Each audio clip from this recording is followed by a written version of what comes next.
الحمد لله رب العالمين. اللهم صل على محمد وعلى آل محمد كما صليت على إبراهيم وعلى آل إبراهيم في العالمين إنك حميد مجيد. السلام عليكم ورحمة الله. أما المسلم أمر بكنا ما رجو إسلامي كني رجو داملا أما كنا من كوي من بر على كماتوني من بر على كماتوني جمو كني من بك على كماتون كسانتر دو فورماسيون قرآنيك لا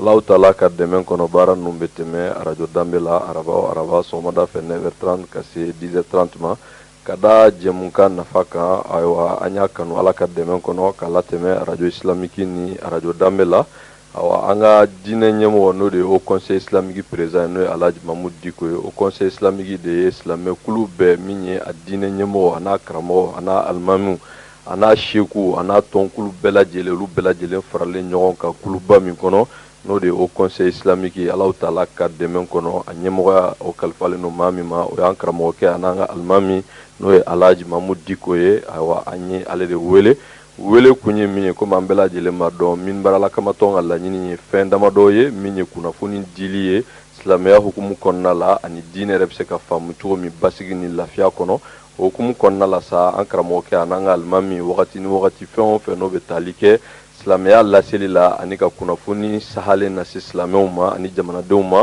an b'a kanu ka s'a ma ka wele ayiwa min ye o laɲini ninnu ye silamɛw bɛ se ka o sɔrɔ cogo min ayiwa a sun kɔrɔ ayiwa an karamɔgɔ an b'a dɔn i tun taara tagama la tagama in kɛra Muritani jamana la n'o y'an yɛrɛw sigiɲɔgɔn ye ayiwa nka an b'a dɔn ayiwa taama min don ni silamɛ ɲɛmɔgɔ wulila ka taa tagama la bɛɛ b'a jigin ka fɔ ayiwa a bɛ taa diinɛ baara de la nka kunnafoni nasira fɛ an yɛrɛ tun b'a fɛ k'a mɛn e yɛrɛ da ayiwa taama in ye tali kɛ mun na ayiwa mun de tun bɛ yen nɔ o ye ɲininkali fɔlɔ ye a kɛra hukumu min kɔnɔ ayiwa taama in yɛrɛ tun bɛ kuma mun kan o ye ɲininkali fɔlɔ ye an bɛ min ɲɛsin ma an bɛ kɛnɛ min kan o ye minbar alakamatɔn ye aw minnu bɛ k'an lamɛn radio islamique ni radio danbe la kuma bɛ di an karamɔgɔkɛ n'o ye an ka diinɛ ɲɛmɔgɔ ye au conseil islamique président n'o ye Alhaji Mamudu Diko ye. Bismillahi rahmani rahim. الحمد لله والصلاة والسلام على رسول الله وعلى أهل بيته الأبرار وصحابته الكرام ومن تبعهم بإحسان إلى يوم الدين وبعد السلام عليكم ورحمة الله وبركاته.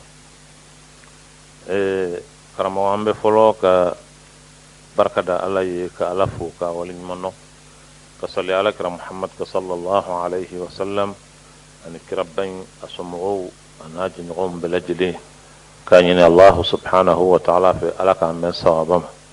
نوب ورالا أمي الإسلامية بلجلي فوني الإسلامية كفولي كاي نوي كان يني الله في أكا كشي أن نيماني بركة كي نيني أو نسلام كلين كلين بلجلين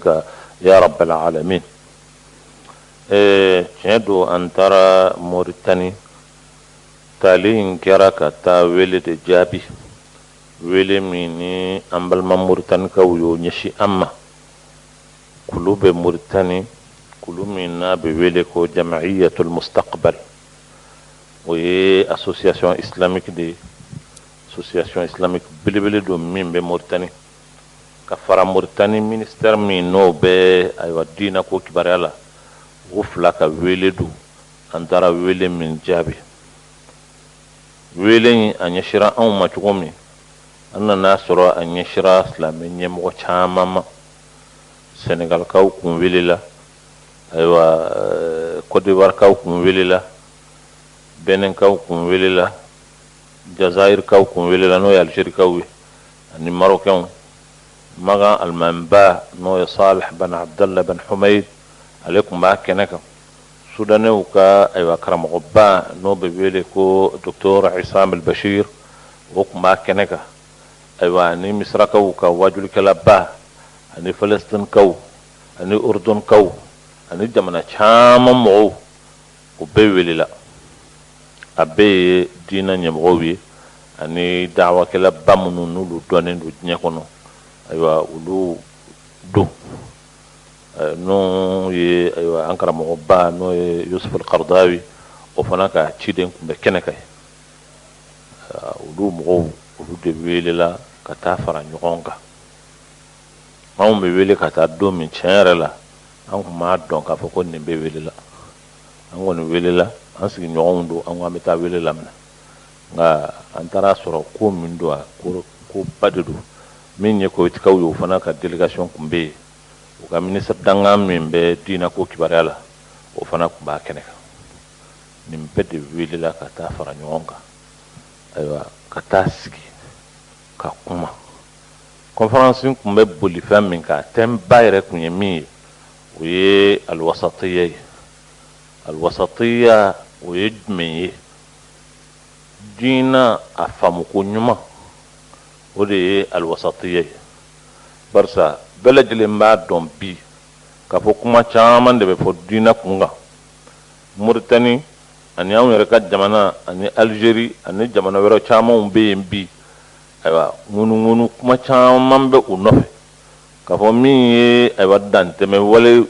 kɛbagaw ye olu ni maa minnu bɛ dankari mɔgɔw la diina yɛrɛ tɔgɔ la ko o ko in ko o kunkolo bɛ ka bɔ anw ka jamana ninnu na o kuma sigi ka fɔ ka kɛ kuma ka kɛ a ka dɔn k'a fɔ kuma min bɛ fɔ nin ye ani fɛn yɛrɛ hakika ayiwa olu tɛ kelen ye kuma fo o kuma ka fɔ a ka jɛya a ka faamu kuma alimu ni diina ɲɛmɔgɔw ka sigi diina yɛrɛ kɛcogo ɲuman k'a sɔrɔ dantɛmɛ ma kɛ k'a sɔrɔ ayiwa ifaratu fana ma kɛ barisa ko in ye ko fila de ye diina bilali kojugu o ye dantɛmɛ wɛrɛ ye i mago tɛ diina la i ye silamɛ ye i tɔgɔ dɔrɔn de don o fana ye dantɛmɛ de ye ani i ka kɛ diina la i hakilila maa si tɛ diina la ni e kelen tɛ ni e yɛrɛ tɛ bɛɛ ye kafiri ye o fana ye dantɛmɛ o kuma o dantɛmɛ ko fila in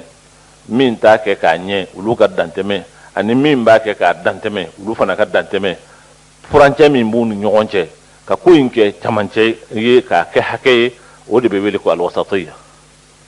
Allah subhanahu wa ta'ala kumakan de y'o ye a ko wa kadhalika ja'alnakum ummatan wasatan litakunu shuhada'a 'ala an-nas wa yakuna ar-rasulu 'alaykum shahida ala de y'anw kɛ manton ye minnu ye ladiri manton ye minnu ye tiɲɛ manton ye minnu ye ayiwa maa minnu ka ko ye hakɛlama ye ni dantɛmɛtigiw tɛ o y'anw ka manton ye de o ye alakira manton de ye sallallahu alayhi wa sallam fo a nana kumakan na k'a fɔ ko khairul umur awsatuha kow bɛɛ lajɛlen la ɲuman o y'a hakɛlama de ye ka ko kɛ k'a bɛn ayiwa bɛrɛ ma k'a bɛn sariya ma k'a bɛn ayiwa a kɛcogo ɲuman yɛrɛ la o de bɛ wele ko alwasatiyya o ye fɛn min fɔra o la diina yɛrɛ la ayiwa karamɔgɔ ninnu y'u da don o de la k'o kumaw fɔ ayiwa k'o walawala pour que ka faamuya di bɛɛ ma parce que an bɛ yɔrɔ min na bi a ka kan nin ko ninnu ka kɛ complot caman de bɛ diɲɛ kɔnɔ ka ɲɛsin anw ka silamɛya in ma bi ka ɲɛsin silamɛw ma maa minnu kɛlen bɛ ka o complot ninnu ayiwa ta ka ɲɛsin an ma olu b'a fɛ ka fɛn de sɔrɔ kɛcogo de sɔrɔ kɛcogo min b'a to u bɛ baara min kɛ o baara in bɛ se ka tabrir baara in bɛ se ka n t'a dɔn bamanankan na o yɛrɛ bɛ fɔ cogo min na wala ka dalilu sɔrɔ u bolo min b'a u ka baara in sɛbɛntiya k'a fɔ ko bon u ye min kɛ ani kɛli ka kan u ma wuli ka taa Afghanistan ci wa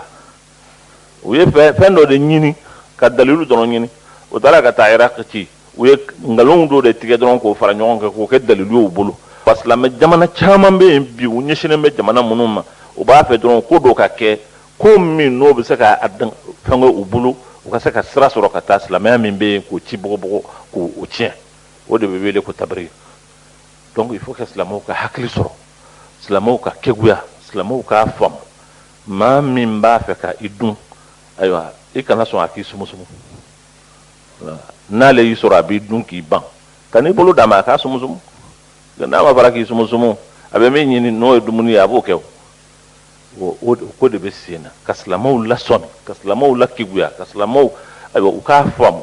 anw bɛ baara min na k'a fɔ a ye fara ɲɔgɔn kan a ka kɛ kelen ye a ye fara ɲɔgɔn kan silamɛw bɛɛ lajɛlen maa o maa b'a fɔ la ilaha illallah muhammadu rasulullah sallallahu alayhi wa sallam n'a bɛ ɲɛsin qibla ma a bɛ seli silamɛw dɔ don min y'a kɛ k'a ɲɛ o min y'a kɛ k'a kɛ hakɛla o a bɛɛ kɔni ye silamɛ ye a bɛɛ kɔni ye silamɛ ye nka mɔgɔw ka silamɛya ani mɔgɔw ka limaniya a bɛ ɲɔgɔn ɲɛ o nka a bɛɛ kulu in bɛɛ lajɛlen bɛ wele de ko silamɛw parce que mɔgɔw de bɛ yen bi minnu b'a fɛ ko in ka jɛnsɛ silamɛw ka bɔ ɲɔgɔn na u ka lafu an ka kɛ dugusago ye n'u wulila anw kama n'u b'a fɛ ka kulu min gosi u b'o wuli dɔrɔn k'o kɔngɔ ka taa n'u yɛrɛ a bɛ ayiwa hukamuw la n'o ye gouvernementw ni régime minnu bɛ ayiwa diɲɛ kɔnɔ a caman bɛ yen olu kelen bɛ ayiwa nazaraw ka baarakɛminɛnw ye i ka jamana kɔnɔ ni silamɛya kun bɔra yen dɔrɔn u bɛ i su k'i bila silamɛw la ni silamɛw y'a kɛ kɛcogo dɔw la dɔrɔn i b'o kɛ dalilu ye komi min ɲɔgɔnna kɛra nigériaw n'a fɛnw na ka wuli ka taa baga silamɛw ma k'olu ayiwa u fa maa 1000 k'a bɛɛ lajɛlen fa k'a fɔ k'u tɛ don école la de u ye nin fɔ de u ye nin kɛ tan de o n'a ɲɔgɔnnaw wala ka fɛɛrɛ kɛ chrétienw ni silamɛw bɛ se ka bila ɲɔgɔn na cogo min na k'o kɛ dalilu ye pour que ka silamɛya jɛnsɛn ka silamɛya ci lili min ni a wulila n'a jɔlen don silamɛya la o yiri in bɛ se ka kari cogo min na k'o fɛɛrɛw ɲini mais mɔgɔ tɛ se ka wuli ka taa baga ɲima ten fo a ka dalilu dɔ sɔrɔ hali ni nkalon don n'a y'o sɔrɔ k'a nɔrɔ i la ka ban o tuma ala ka laɲini ye min ye a b'o kɛ ka silamɛw lakegunya o ma ka silamɛw lafaamuya o ma démarche min bɛ yen ni silamɛya bɛ se k'i ka silamɛya kɛ k'i ka jamanadenya kɛ k'i ka hakɛw kɛ k'a sɔrɔ a ma kɛ kɛcogo wɛrɛ la kana sigi k'i dabɔ jamana kuma bɛɛ lajɛlen na kana ayiwa jamana ko bɛɛ lajɛlen to yen non i ka participer fɛn bɛɛ lajɛlen na i ye muwatin de ye i ye jamanaden de ye i ye citoyen de ye i ni hakɛ minnu ka kan i k'o hakɛw bɛɛ lajɛlen kɛ i ka kan ka min kɛ i ni ala cɛ k'o kɛ fɛn min b'i ni jamana yɛrɛ cɛ i k'o kɛ fɛn min b'i ni silamɛɲɔgɔnw ni i ka jamanaden ɲɔgɔnw cɛ i k'o kɛ fɛn min b'i ni hadamadenw cɛ hadamadenya yɛrɛ la parce que hakɛ dɔ b'a ni ɲɔgɔn cɛ i k'o fana kɛ ka mɔgɔw lakegunya ka taa o ma conférence in tun bɛ boli o hakiliw de kan n y'a f'i ye cogo min na conférence in Magan Alimami Ba a tun bɛ yen a yɛrɛ ye conférence kɛ a kumana min ye ayiwa sodanɛw ka ministre min ni o de tun b'u ka jamana diinako kibaruya la n'o ye docteur Aissam El Bachir bi silamɛ jamanaw kɔnɔ maa min bɛ yen min b'a ɲɛ kalan na a mɔgɔ man ca a tun bɛ kɛnɛ kan yen a ye conférence di vraiment a kɛra ko ba ye faamuya caman sɔrɔla la mɔgɔw ye ayiwa ɲɔgɔn ɲininka mɔgɔw ye question poser fɛn mun ka kan ka fɔ u y'o fɔ bɛɛ y'i ta fɔ an yɛrɛ fana y'an ta fɔ an ka kan ka min fɔ an y'o f'u ɲɛna hali an bɛ bɔ yen don min sufɛ conférence bɛna ban u ye kuma di maa min ma o ka kuma ayiwa dunan minnu taara ni conférence y'u wele olu tɔgɔ la ayiwa u y'o bonya di anw ma k'o di Mali ma ni maa minnu bɛ ɲɔgɔn fɛ o bonya dira ne ma ne ka kuma ayiwa dunanw bɛɛ lajɛlen tɔgɔ la maa o maa taara conférence in na an kɔni an ye kuma caman fɔ an y'a jira k'a fɔ ko min fɔra o ye tiɲɛ nka olu fana k'u hakili to ko dɔ la o ye wasatiyya dɔ ye jumɛn ye silamɛya in a kana kɛ ka dan tɛmɛ silamɛya in a kana kɛ fana ka ɲinɛ a yɛrɛ kɔ olu fana kana ɲinɛ farafinna kɔ ka farafinna to a yɛrɛ dama an bɛ ɲɔgɔn na n'an ka fantanya ye an bɛ ɲɔgɔn na ni kalan kibaruya ye an bɛ ɲɔgɔn na ni ko caman ye ka anw to an n'o to ɲɔgɔn na ka anw to ɲɔgɔn na ayiwa farafinna daw bɛ ka yɛlɛ ayiwa maa minnu ye tabshir mɔgɔw ye n'o ye chrétienw ni n b'a fɔ o fɔ cogo la parce que n y'a fɔ ten de chrétienw minnu bɛ yaala ka mɔgɔw ka diinɛ yɛlɛmɛ k'a ɲini ka mɔgɔw ka diinɛ tiɲɛ olu de bɛ wele ka tabshir n k'o tigilamɔgɔw dayɛlɛlen b'u ye bi u bɛ ka don fan bɛɛ lajɛlen fɛ bi n'i taara anw ka jamana la peut-être mɔgɔw t'a senti mais an fana fɛ yan a bɛ ka bɔ fan bɛɛ fɛ ni anw ka farafinna yan n'o ye Garba Afrique ye Afrique occidentale secte fɛn o fɛn n'o ye taabolo ye n'o ye chrétienya taabolo ye o taabolo misɛnya minnu bɛ yen n'o bɛ wele ko secte a bɛ ka églisew kɛ fan bɛɛ lajɛlen fɛ u bɛ fɛɛrɛ bɛɛ lajɛlen na fɛn tɛ k'a fɔ olu ta in ɲɛna dantɛmɛ tɛ k'a fɔ olu ta in ɲɛna u bɛ don an ka sow kɔnɔ u bɛ don si hali an ka sisow kɔnɔ k'a ɲini k'an musow yɛlɛmɛ k'an denw yɛlɛmɛ o fana ye ayiwa agression dɔ ye o fana ye terrorisme dɔ de ye maa k'i ka du bila mɔgɔ wɛrɛ ka bɔ i kɔfɛ ka don i ka du kɔnɔ k'a b'i ka diinɛ yɛlɛmɛ k'i denw yɛlɛmɛ k'i musow yɛlɛmɛ fɛ o fana ye terrorisme dɔ ye an y'a ɲini u fɛ an ko u k'u hakili to nin bɛɛ lajɛlen na k'a ɲini an balima silamɛw fɛ silamɛ tɔnba minnu bɛ yen ani silamɛ kuluba minnu bɛ yen ani silamɛ jamanaba minnu bɛ yen ni ala ye se d'u ma u fana k'u sigi k'u bolo fila da ɲɔgɔn kan ka anw filɛ k'anw to an n'an ka fantanya to ɲɔgɔn na k'an n'an ka degunw to ɲɔgɔn na ni maa wɛrɛ minnu mana na fɛn min k'an ye olu t'o k'an ye u fana k'u hakili to o yɔrɔ la parce que o ye masuliya ye o fana b'u kan na an y'o kuma in kɛ ka ayiwa kuma ninnu k'u datugu n'a ye ala barika la kuma in a ye nɔba sɔrɔ ayiwa u ye kuma caman fɔ olu yɛrɛ jɔyɔrɔ kɛra fɛn minnu ye ka ɲɛsin farafinna ma ayiwa u ye dɔ kɛ nka tiɲɛ yɛrɛ la caman bɛ yen o ye gouvernement minnu bɛ yen gouvernement ni gouvernement cɛ nka an yɛrɛ ni ɲɔgɔn cɛ silamɛw ani silamɛkulu ayiwa u ni jɔyɔrɔ min ka kan u m'o kɛ u yɛrɛ jɔyɔrɔ la u ye jɔn Ala fo o la kuma o ko ninnu olu fɔra yɔrɔ in na ye. Alhamdulillah a minnu bɛ k'an lamɛn radio islamique ni radio danbe la an karamɔgɔkɛ n'o ye conseil islamique a ka tagama hukumu kɔnɔna la Muritani ayiwa ɲininkali bɛ ka taali ko de la karamɔgɔ ka kuma mukadima kɔnɔna la an y'a faamu k'a fɔ weleli in i ye fɛn fila fɔ a la awa ka dantɛmɛ kɛ diinɛ la o ka bɛ se ka kɛlɛ cogo min ani ka diinɛ yɛrɛ fana bɛ se ka lagosi cogo min o fana bɛ se ka bali cogo min donc ka jɔ camancɛ la diinɛ ka kɛ basigi kɔnɔ lafiya kɔnɔ ka sɔrɔ i ma dantɛmɛ nka an b'a ye k'a fɔ nin weleli in na ayiwa maa min ye weleli kɛ i y'a jira k'a fɔ o ye ayiwa diinɛ tɔnkuluba ani Muritani ministre de l'administration min sigilen don diinɛ ko kunna olu de ye aw wele an dun b'a dɔn kunnafoni nasira fɛ nin wagati ninnu na ayiwa gɛlɛyaba kɛra an b'a fɔ jamana min ye Muritani ani Algérie ani Mali ye nka a tun bɛ tali kɛ fɛn min na o de ye k'a fɔ insécurité min bɛ ban sahélienne na ni o nana kɛ sababu ye maa dɔw minɛna ko marifaw yer'u bolo awa kuma caman fɔra la a nana ye k'a fɔ ko bɛɛ bɛ ta k'a fɔ ko ye Al-Qaïda mɔgɔw ye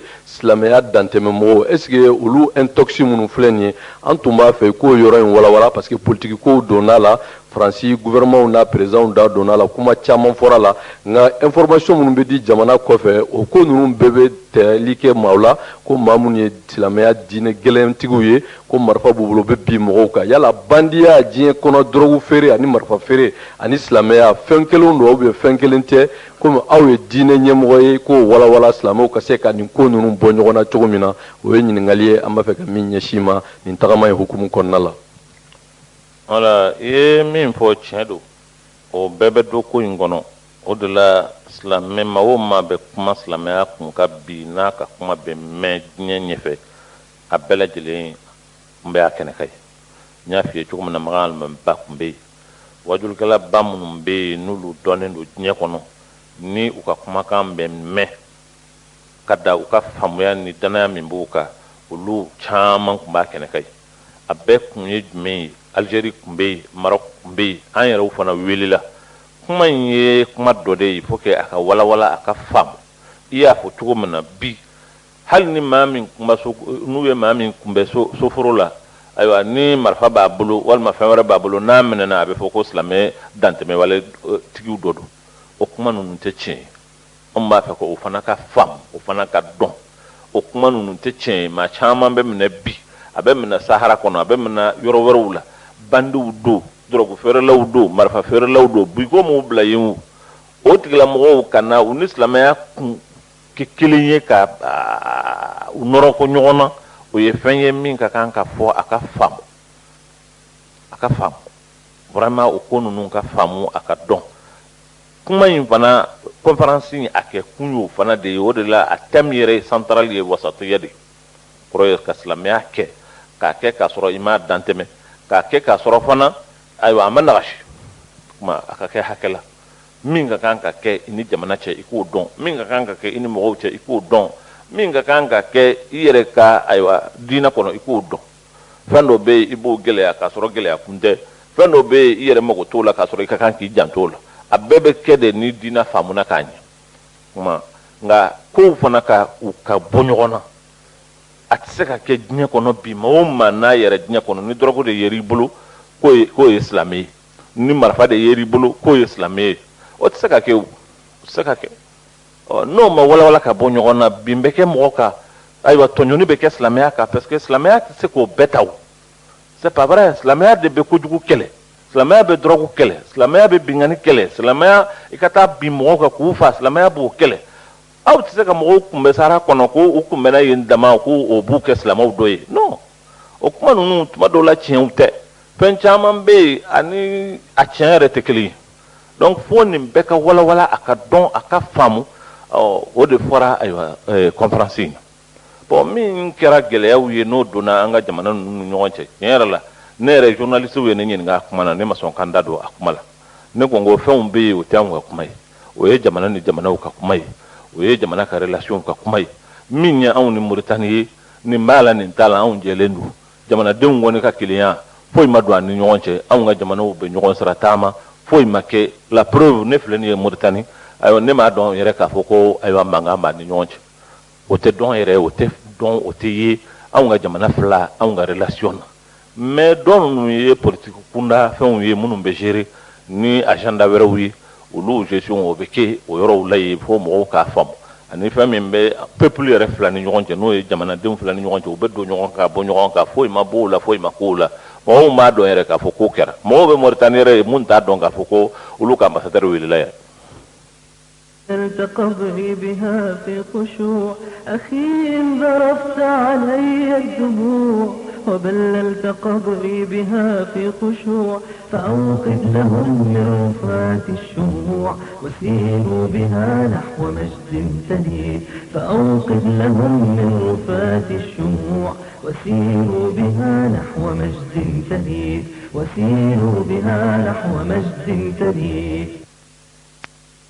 Kaname radio islamique ni radio Damela karamɔgɔ kɛ an'an ka alimami n'o ye conseil islamique président Alhaji Mahamudu Diko a bɛ tali kɛ a ye taama min kɛ ka taa Mauritanie daminɛ la komi an y'a fɔ cogo min kuma daminɛ na karamɔgɔ an bɛna ɲininkali laban min kɛ o bonda la o de ye k'a fɔ i y'a yira k'a fɔ ayiwa farafin jamanaw min y'a silamɛ jamanaw ye ayiwa Afrique occidentale la olu kana to u yɛrɛ ma o kɔrɔ ye mun ye dawa sira fɛ u ni dɛmɛ min ka kan ani kalan sira fɛ u ni dɛmɛ min ka kan ayiwa e y'a fɔ ayiwa conférence kɛyɔrɔ de la mais yala an b'a dɔn silamɛ jamanaw caman bɛ yen ayiwa k'a fɔ olu bɛ jate jamana silamɛ jamana baw ye yala o jamana minnu filɛ nin ye n'i y'u ka ayiwa u ka sɔrɔw lajɛ k'u ka diɲɛ u bɛ koba minnu kɛ diɲɛ kɔnɔ ka tila k'a lajɛ k'a fɔ silamɛya bɛ bolo min kan hali n'i y'a jateminɛ misaliya la k'a fɔ hali min ye katikatiw ye ka se ayiwa burusi kɔnɔnaw la an ka jamanaw kɔnɔ ka taa kunnafoni lase n'i y'an ka conseil islamique lajɛ ani an ka diinɛ baarakɛtɔnw lajɛ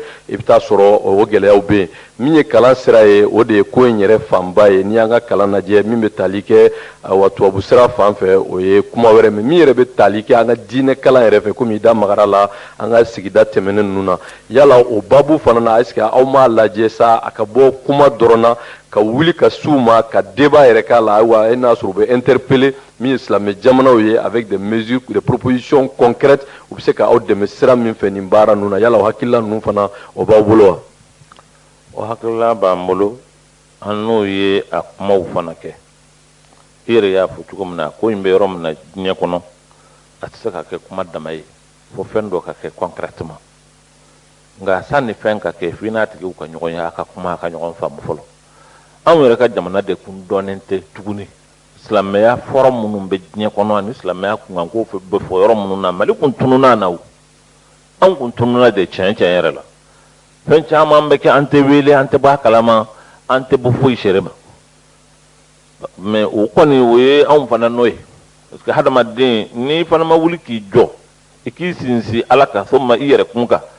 maaw ka a dɔn k'a fɔ ko kari yɛrɛ bɛ yen fana bɛ yen o ni m'o kɛ o tuma i ni yɔrɔ ji bɛ sigi wa maa bɛ se ka na i yɛrɛ ma ka na i baga i sigilen ma k'a fɔ k'a b'i dɛmɛ walima problème min b'i da la o ye nin ye o ye nin ye ale tigilamɔgɔ b'o dɔn wa a t'o dɔn fɔ e yɛrɛ fana ka sigi mɔgɔw ka kuma don ni m'i ka bana y'a la i tɛ fura sɔrɔ a la nka bana in bɛ yaala ka taa a yira yɔrɔ de la yɔrɔ min n'i hakilila k'a fɔ ko dɔgɔtɔrɔw bɛ yen nka hali n'i ka bana kɔ fɔ o yɔrɔw la i na fura sɔrɔ a la o de y'a kɛ nin forum ninnu na n'an welela ka taa yɔrɔ yɔrɔ an bɛ taa an bɛ fɛɛrɛ kɛ anw tɛ karamɔgɔbaw ye koyi minnu tun bɛ yen an y'u ka kalandenw de ye tiɲɛ yɛrɛ la se ka ci t'a la k'a fɔ ko an ka karamɔgɔw de don u b'a ni dɔnni cɛ u b'a ni diinɛ ɲɛmɔgɔya cɛ nka taani min b'an bolo an fana bɛ t'o fɔ pour que anw ka jamana bɛ cogo min na a ka dɔn a silamɛya bɛ cogo min na a ka dɔn parce que jamana in ye jamana kɔrɔba de ye silamɛya yi mɛnna jamana in kɔnɔ an ni arabu jamanaw bɛɛ donna silamɛya la ɲɔgɔn fɛ anw ka jamana in tɛ dunan ye silamɛya la o tuma anw ma kan ka to kɔfɛ silamɛya ko la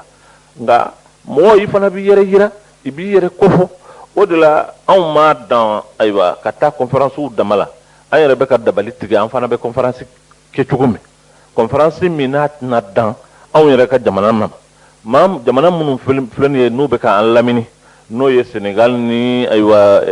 Burkinaw ni Laginɛ ni Sahel Côte d'Ivoire a n'o jamanaw ni Algérie ni Maroc ni fɛn o fɛn bɛ yen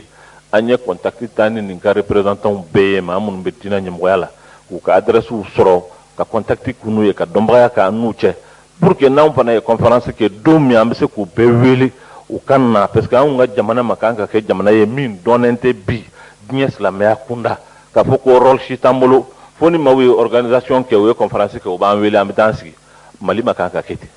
fando akakanka glam malila mali akara sababu ka islamia jense ka rôle ba jouer islamia la ni tara Afrique centrale la akadogo ibeta jamana mingono ni ta soro misri munumbe malien de ajo wala malien de akramawi ulu de almamu ulu de wajul kelawi okuma mali ye fem min ke islamia la fanjini ninte mali makanga to ko islamia kula ni ala sona an yere fana beka la benke la ben mingono amba ni ala subhanahu jalla wa ala an yere ka se ka fen suranga jamana ngono dorome tanta dorome keme fla ko fara nyon ka fen soro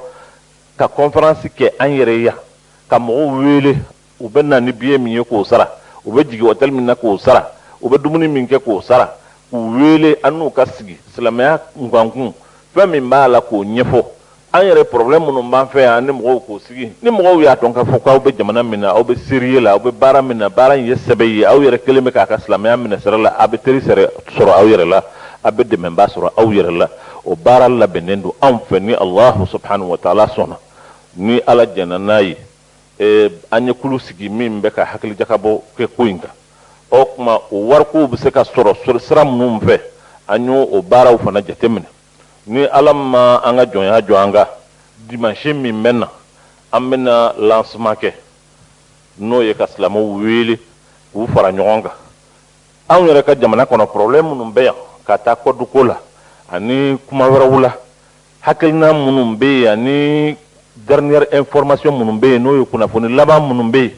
ka islamo wele ka aywa ublasra o pour que am bela jelen ka ke au même niveau d'information ni conférence bami namba fe ka ke jamana kono o fana o bise ka ke ni fere ni dabali mununyi aywa ni ala sona amena carte do bla jamana kono ka fere pour que mo ka se ka uni yorokala anga se ka ni mbara nunu ke chugo minani Allah subhanahu wa ta'ala sona amba fe o conférence kono ka kayere anga ka yere kulula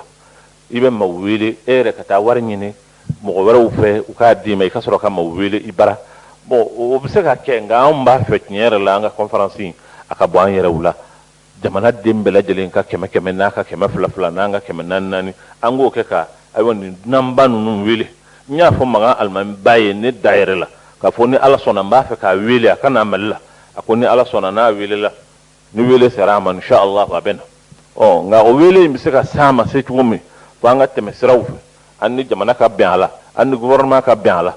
kuma o bara no numbela jeli ni ala sona amani ni ala fe anga se ku oke islamia tola u ka wele jamana ni bonye min ka kan ani karama min ka kan ani kungorata min ka kan islamia kunda ako soro o yanga la nyini ni ala yo no yayi o kuma dimanche min menna ni ala sona islamia be wele lendu jani muso demsan ni makorowa bele jelen kana islamaya kodudu ala kira kodo alayhi salatu wassalam ki kadina la pasa ode kodu anga fara nyonka ka hakili di nyoma anga fara nyonka ka ferew ni dabali utige amse ka anga islamaya insangorota tumina anga jamana kono ni ala son لتلك الخيول أخي أنت حر وراء السدود أخي أنت حر لتلك الخيول إذا كنت بالله مستعصما فماذا يضيرك كيد العبيد إذا كنت بالله مستعصما فماذا يضيرك كيد العبيد فماذا يضيرك كيد العبيد أخي ذرفت علي الدموع وبللت قبري بها في خشوع أخي ذرفت علي الدموع وبللت قبري بها في خشوع فأوقد لهم من رفات الشموع وسيروا بها نحو مجد تليد فأوقد لهم من رفات الشموع وسيروا بها نحو مجد تليد وسيروا بها نحو مجد تليد okum iblaranye kumala ga yana nga se oyoro wala lima amba kanu ka jodoni awa anya famu awa tagama la nyini famyara alhamdulillah nka min ye an yɛrɛ baara ye ayiwa y'a yira k'a fɔ a ka kan an yɛrɛ kuntunna nka an tɛ dunan ye silamɛya la an ni arabuw bɛɛ donna ayiwa karni kelen kɔnɔ siyɛkili kelen kɔnɔ silamɛya la o b'a yira k'a fɔ an fana ye silamɛya daminɛbagaw de ye alhamdulilayi nka n'i ye kuma fɔ tariku kunda an bɛ jɔ bi lahalaya kan y'a yira k'a fɔ anw tun tununa ni mɔgɔ tununa sababu dɔw de b'i tunu o tuma mun de y'anw tunu an tɛna an dabila o walawalali la nka an b'a dɔn ko laban minnu kɛra an ka jamana in kɔnɔ ayiwa san 20 laban in na o jɔyɔrɔ bonyana kosɛbɛ silamɛw tununi na min ye bɛɛ fanga ye démocratie anw kɔni bɛ se k'a fɔ an b'a jigi k'a fɔ démocratie a bɛ ka kɛ silamɛw de kan jamana in kɔnɔ o misaliya kɛnɛkan ta ye mun ye i y'a yira k'a fɔ ayiwa dantɛmɛ sira ka ca awa y'a yira k'a fɔ kerecɛnw bɛ taa don fo silamɛw ka du kɔnɔ ni papiyew ni fɛnw ye k'a essayer ka mɔgɔw wuli ka b'u ka diinɛ kan datɛ maga o kuma la awa o ye misaliya yɛrɛ ka émission tɛmɛnenw na i y'a yira k'a fɔ a ye min ye silamɛw ka émission ye a tɛ bɔ wagati ɲumanw na an tɛna segin o bɛɛ kan mais fanga yɛrɛ fana ka position na min ye ayiwa ye gouvernement min fɔ an y'a ye k'a fɔ initiative n'i y'o conseil islamique y'a ɲini k'a kɛ ayiwa en termes de projet de développement de société an y'a ye k'a fɔ gouvernement ma aw dɛmɛ nka o kɔni ta bɛ to kuma mugu in de ye ayiwa jamana ɲɛmɔgɔ yɛrɛ ka kuma laban a y'a yira k'a fɔ n'i b'a fɛ mɔgɔ k'i ka wara faga k'i yɛrɛ ka kunkolo minɛ o tuma yala e bɛ nin wele min ɲɛsin silamɛw ma k'a fɔ silamɛw ka contribution min b'a to aw b'a fɛ ka baara minnu kɛ a bɛ se ka faamu cogo min na ne tun b'a fɛ ka kanu awa komi nin ye émission ye nka yala ni émission wɛrɛ bɛ se ka labɛn ni dimanche cɛ maa minnu impliquelen don a la a baara ninnu labɛnni n'a fɛnw na o ka se ka kɛ émission ye en direct radio islamique ani radio danbe la en termes d'information silamɛw bɛ se ka kunnafoni sɔrɔ u bɛ se ka laɲini ɲuman sɔrɔ cogo min pour que silamɛw yɛrɛ ka se ka jɔ n'u yɛrɛ être fier de leur religion k'a fɔ nin diinɛ in komi i y'a fɔ cogo min ala ko don ala kira ko don alayhi salatu wa salam o tuma concrètement parce que tuma bɛɛ an b'a ye k'a fɔ i b'a fɔ ani jamana ɲɛmɔgɔw ka bɛn a la ani faamaw ka bɛn a la bon o bɛnkan in an b'a fɛ k'a walawala parce que an b'a dɔn dɛmɛ sira fɛ o tɛ dɛmɛ kɛ mais bon min ye ayiwa n'a sɔrɔ administration baaraw papier tɛmɛ sira i kan b'o de ma ou bien ni min don an tun b'a fɛ i k'o yɔrɔ walawala min b'a to an balima silamɛw bɛ k'a lamɛn radio islamique ni radio danbe la parce que tuma bɛɛ n'an ye diinɛ kuma fɔ ni faamaw da donna la dɔrɔn silamɛw b'u yɛrɛ minɛ ko ko politique mɔgɔw da b'a la a fɔra olu ka dɛmɛ kɛ olu dun ta tɛ ala ko ye an mun bɛ ala ko la an bɛ ala kira ko la sallallahu alayhi wa sallam bon message bɛ brouillé donc ne tun b'a fɛ vraiment nin fila ni ɲɔgɔn cɛ jamanaw jɔyɔrɔ ye min ye ayiwa dɛmɛ na ani silamɛw jɔyɔrɔ ye min ye dɛmɛ na i tun k'o yɔrɔ walawala min b'a to an lamɛnbagaw bɛ se ka faamuya sɔrɔ o ye ɲininkali ye an bɛ min ɲɛsin ma maa minnu bɛ ka lamɛn radio islamique ni radio danbe la. a ka kan ka walawala a ka fɔ mɔgɔw ye karamɔgɔkɛ ko dɔw bɛ yen a fɔli tuma dɔ la a man di n'o tɛ walahi n b'o fɔ n da camancɛ la mɔgɔ ninnu anw ka faamaw silamɛya ka taa ɲɛ a man d'u ye u ka projet tɛ u ka sira yɛrɛ t'a la n'o tɛ kuma min fɔra faama fɛ kuma in ye kumasuli kuma de ye faama ye bonya bɛ yɔrɔ ne ma kan ka kuma dɔw fɔ ka dan n yɛrɛ jɔyɔrɔ cogo kan n'o tɛ k'a fɔ ko wara n'i b'a fɛ k'i ka wara faga a kunkolo ka k'i yɛrɛ bolo mais wara in anw ma wara ɲini o conseil olu de y'a ɲini olu de ko a ka kɛ o conseil créera don min a créé arrêté min kɛra ka créé ministre de y'a créé a arrêté kɛ c'était un arrêté ministériel o de ye comité provisoire dilan olu ka taa baara kɛ u ka sɔrɔ ka mɔgɔw wele congrès la mais problème ye min ye olu b'a fɛ anw ka kɛ cogo min na u ka sɔrɔ k'an dɛmɛ anw t'a ɲini ala fɛ an ka kɛ ten o b'a ɲini anw fɛ an ka kɛ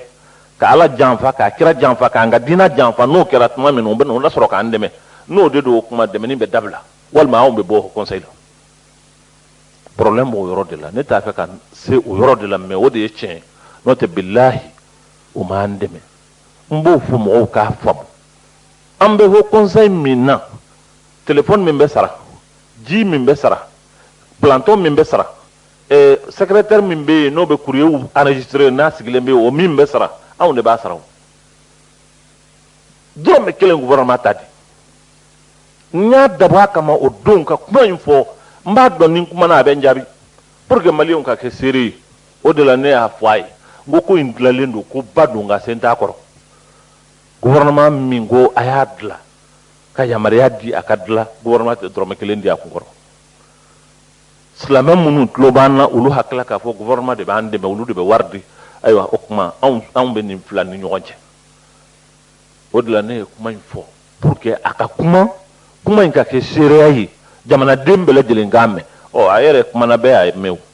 a ko n'an b'a fɛ anw ka wara a ye n'an dɛmɛ n ka wara la o k'a sɔrɔ a kun b'i yɛrɛ bolo o kuma wara in y'anw de ta ye sisan olu ta tɛ olu min ko o conseil ka dilan parce que u y'a fɔ a ka dilan ni hakilina dɔ de ye ani miirina dɔ de ye u y'a ye bi k'a fɔ ko o miirila anw tɛ ka taa o fɛ o kuma a kɛra anw ka wara ye a kɛra anw kelen kungo ye miliyari ni kɔ o bɛ di jamana parti politikiw ma u k'a tila u ni ɲɔgɔn cɛ miliyari bɛ don ballon kungo la miliyari bɛ don dɔn ni biennaliw ni fɛn wɛrɛw la nka dɔrɔmɛ kelen a tɛ se ka don silamɛya kungo la o ye anw kungo ye o tɛ anw ka jamana kungo ye jamana min sigibaa n'i y'a jɔ 100 95 o bɛɛ lajɛlen ye silamɛ ye o y'a dɔgɔmɛ min ka dɔgɔ n'o tɛ 98 wala 9 yɛrɛ o bɛɛ ye silamɛ ye n'a fɔra ko o jamana kunkan ko silamɛya ko ma kan ka fɔ a la o jamana in ma kan ka dɔrɔmɛ kelen bɔ k'a dɔn silamɛya a kunkanko la k'a sɔrɔ impôt min bɛ sara taxe minnu bɛ di minɛn minnu bɛ dédouaner silamɛw ka nafolo de don nka a bɛ se ka di parti politikiw ma olu k'a tila u ni ɲɔgɔn cɛ o parti politikiw min ko n bɛ ala fɛ o t'a b'a la min ko n tɛ ala yɛrɛ fɛ o t'a b'a la parce que anw ka jamana ye kabako jamana de ye dɛ est ce que i b'a dɔn min kɛra anw na n'a y'a sɔrɔ silamɛw bɛ ko yɛrɛ jateminɛ o bɛ kojuguba de ye o hali ni kɛra communiste ye a tɛ yen min ma da ala la yamaruya b'i bolo i ka parti créer wa nafolo bɛ di e ma nka anw ka jamana a b'a kɔnɔ a bɛ anw ka jamana constitution kɔnɔ n'i bɛ diinɛ ko de fɔ yamaruya tɛ d'i ma min tɛ ala fɛ yamaruya bɛ d'a ma a ka parti kɛ nka min bɛ ala fɛ yamaruya t'a bolo a ka parti kɛ mais o injustice silamɛw y'o bɛɛ kun nin bɛɛ kɛra maaw ma kuma an ma fɛn fɔ an y'an ma mais e ye katikati ko kuma fɔ katikati kelen jamana ɲɛmɔgɔ ko k'a b'a d'an ma u ye ne wele fɔ n taara présidence la u ko kuma mobili a yɛrɛ nana ka ban sisan a tɔ ye dɔrɔn u k'a d'aw ma n taara bureau la k'a fɔ mɔgɔw ye o fɔli ni bi cɛ a bɛ ɲini ka san 1 bɔ parce que u ye min ɲini an fɛ an ma ban a tɔgɔ ye an ma sɔn o ma u b'a fɛ an ka kɛ cogo min na an ma kɛ u banna ka mobili ɲini u banna ka mobili ɲini o ma di n'anw bɛ taa tournée la an yɛrɛ b'an débrouiller an bɛ nin ka mobili minɛ an bɛ nin ka mobili minɛ an bɛ fara ɲɔgɔn kan silamɛya ko don an bɛ gasoil k'a la an yɛrɛ bɛ taga an ka tournéew la an bɛ taa an ka diinɛ baara kɛ an tɛ sigi kuluw kɔnɔ ala yɛrɛ kan'a to u ka mobili di u kana fɛn wɛrɛ di mais u tɛ se k'an ka limaniya bɔsi an na n'o y'o fɔ n bɛ segin a kan ni haut conseil ka d'u ye u k'an minɛ mais billahi tallahi wallahi o ye ala de ye u hakilila k'a fɔ k'an bɛna kɛ baarakɛminɛ de ye ka diinɛ in k'a da k'a kantigɛ k'a minnu ye u k'a boso o tɛ kɛ ne bɛ fɛrɛ ka bɔ a la de mais o tɛ kɛ dɛ n'u b'an dɛmɛ u b'an dɛmɛ n'u t'an dɛmɛ fana o y'u kungo ye mais olu kana an dɛmɛ nka anw silamɛw bɛ dɛsɛ k'an yɛrɛ dɛmɛ wa an ma kan ka dɛsɛ k'an yɛrɛ dɛmɛ nin ye hakikaw de ye tuma dɔ la il faut que u ka fɔ mɔgɔw ye u k'a mɛn nin tɛ ko n y'a da mɔgɔ la koyi nin ye tiɲɛ de ye a bɛ se ka vérifier billahi k'an sigi jamana ɲɛmɔgɔ k'a fɔ ko mobili bɛ d'anw ma sinikɛnɛ a dɔnni bi kɛ a ma di n b'a dɔn a ma di kun min kama o parce que diko de don bonya si tɛ silamɛya yɛrɛ hali bonya den kelen u t'a di silamɛya ma ni ne bɛ taama sous région na ani jamana wɛrɛw la fo ne bɛ kuma suuli nka komi ne bɛ ala ko de la a maloya tɛ n na est ce que i b'a dɔn k'a fɔ ko anw haut conseil islamique a ɲɛmɔgɔ ani a tɔndenw mɔgɔ si t'an na ko yamaruya b'an bolo n'an taara aéroport la maabaw bɛ tɛmɛ yɔrɔ min fɛ u k'an tɛmɛ anw bɛ taa an jɔ arana de komi bɛɛ bɛ jɔ arana cogo min na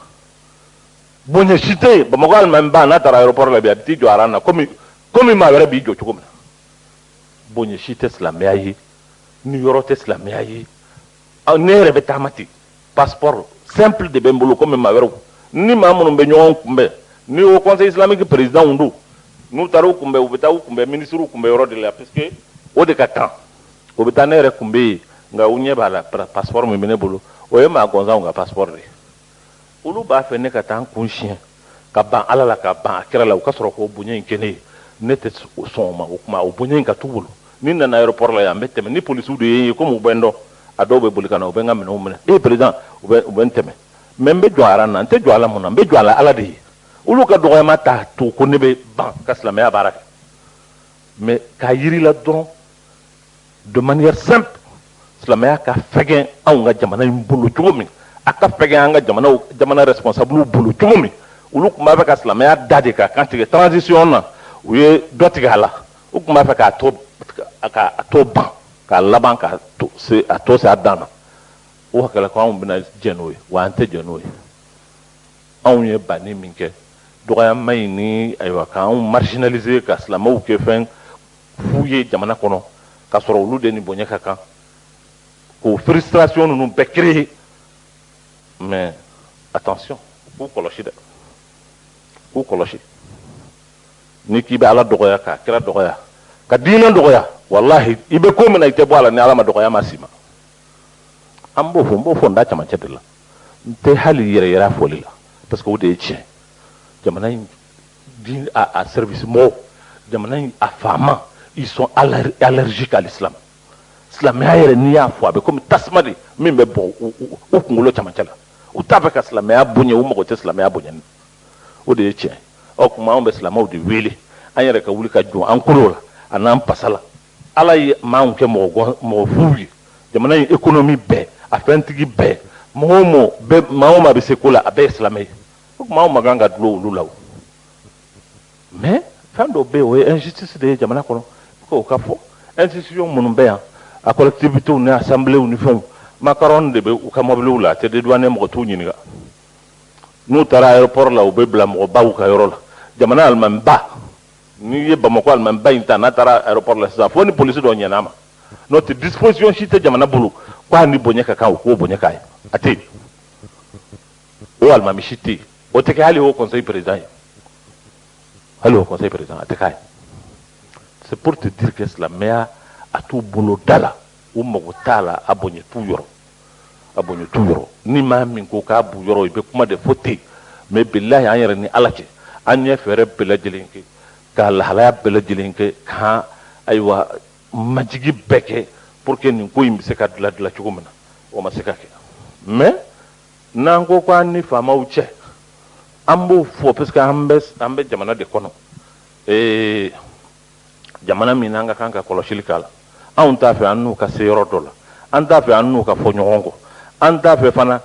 n'an b'a fɛ maa ba min ka na jamana kɔnɔ i n'a fɔ maga alimamiba o tɛ se ka na jamana kɔnɔ anw ka weleli la tant qu'an ma passe faama kunda o tuma wajibi don an ka fɛɛrɛ kɛ an ni faamaw ka bɛn a la kumakan na an n'u ka bɛn a la ayiwa kɛcogo la min b'a to kow bɛ se ka dilan hakili la cogo min